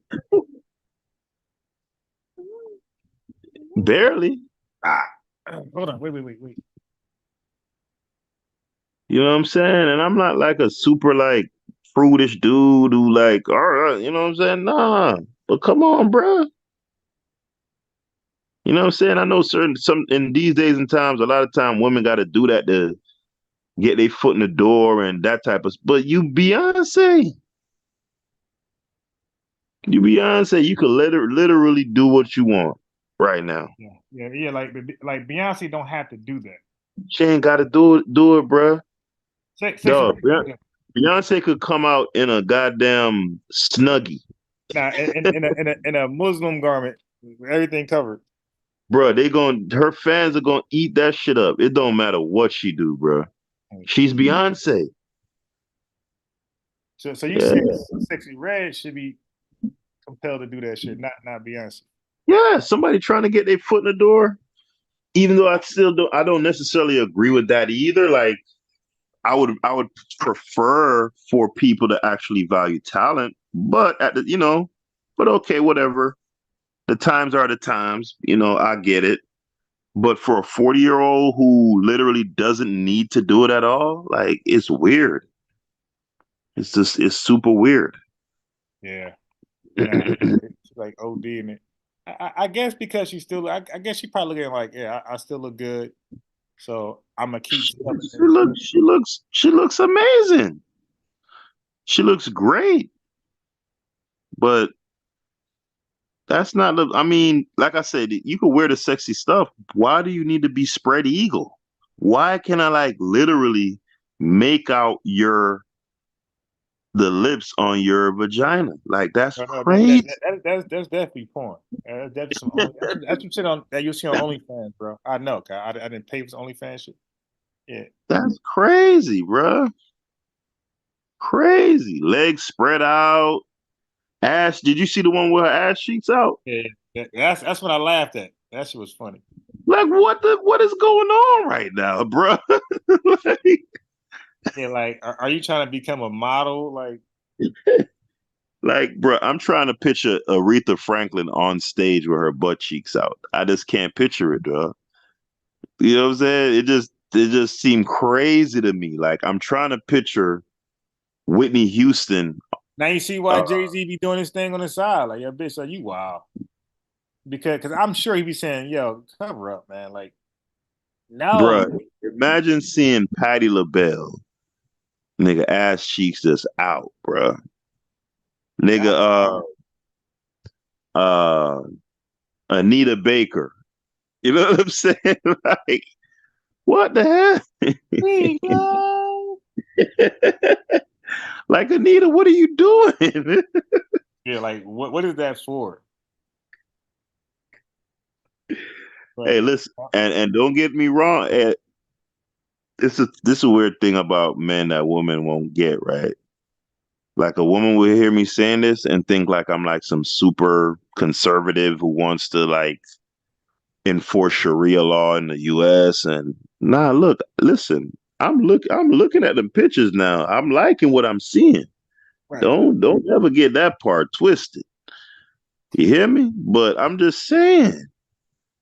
Bro. Yeah, but but the women, they might feel like, hey, man, her body, her choice. I mean, that's a fact. You feel me? I'm just saying, dog. I'm just saying. The shit just look crazy. That butt cheek out thing, that shit look crazy, dog. You know what? You know what they're gonna say? You can be like, why? They're gonna say, why not? They're gonna say, why not? Mm-hmm.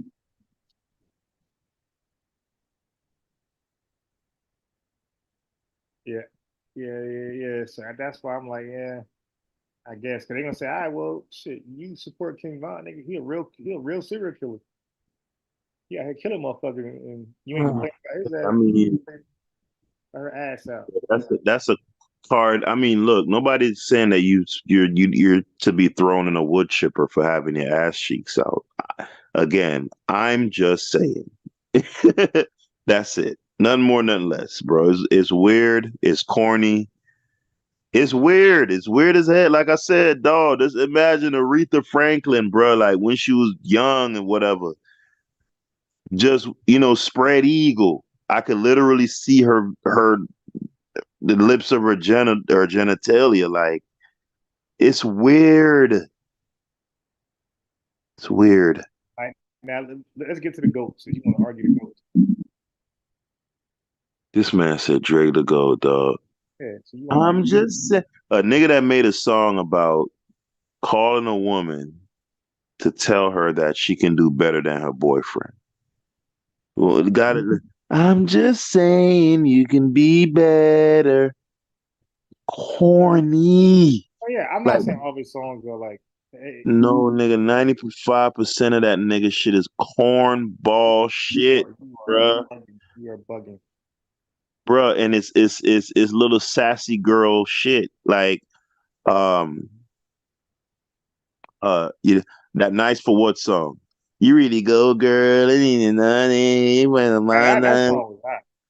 you nice for what? When you say it's hot? Yeah, that song was hot. I mean, look, musically, it's not a bad sounding song. The melody, the bounce, dude, but that shit's sassy as hell. That's some little mama shit, man.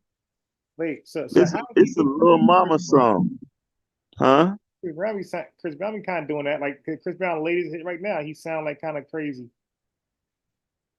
singing. Dog.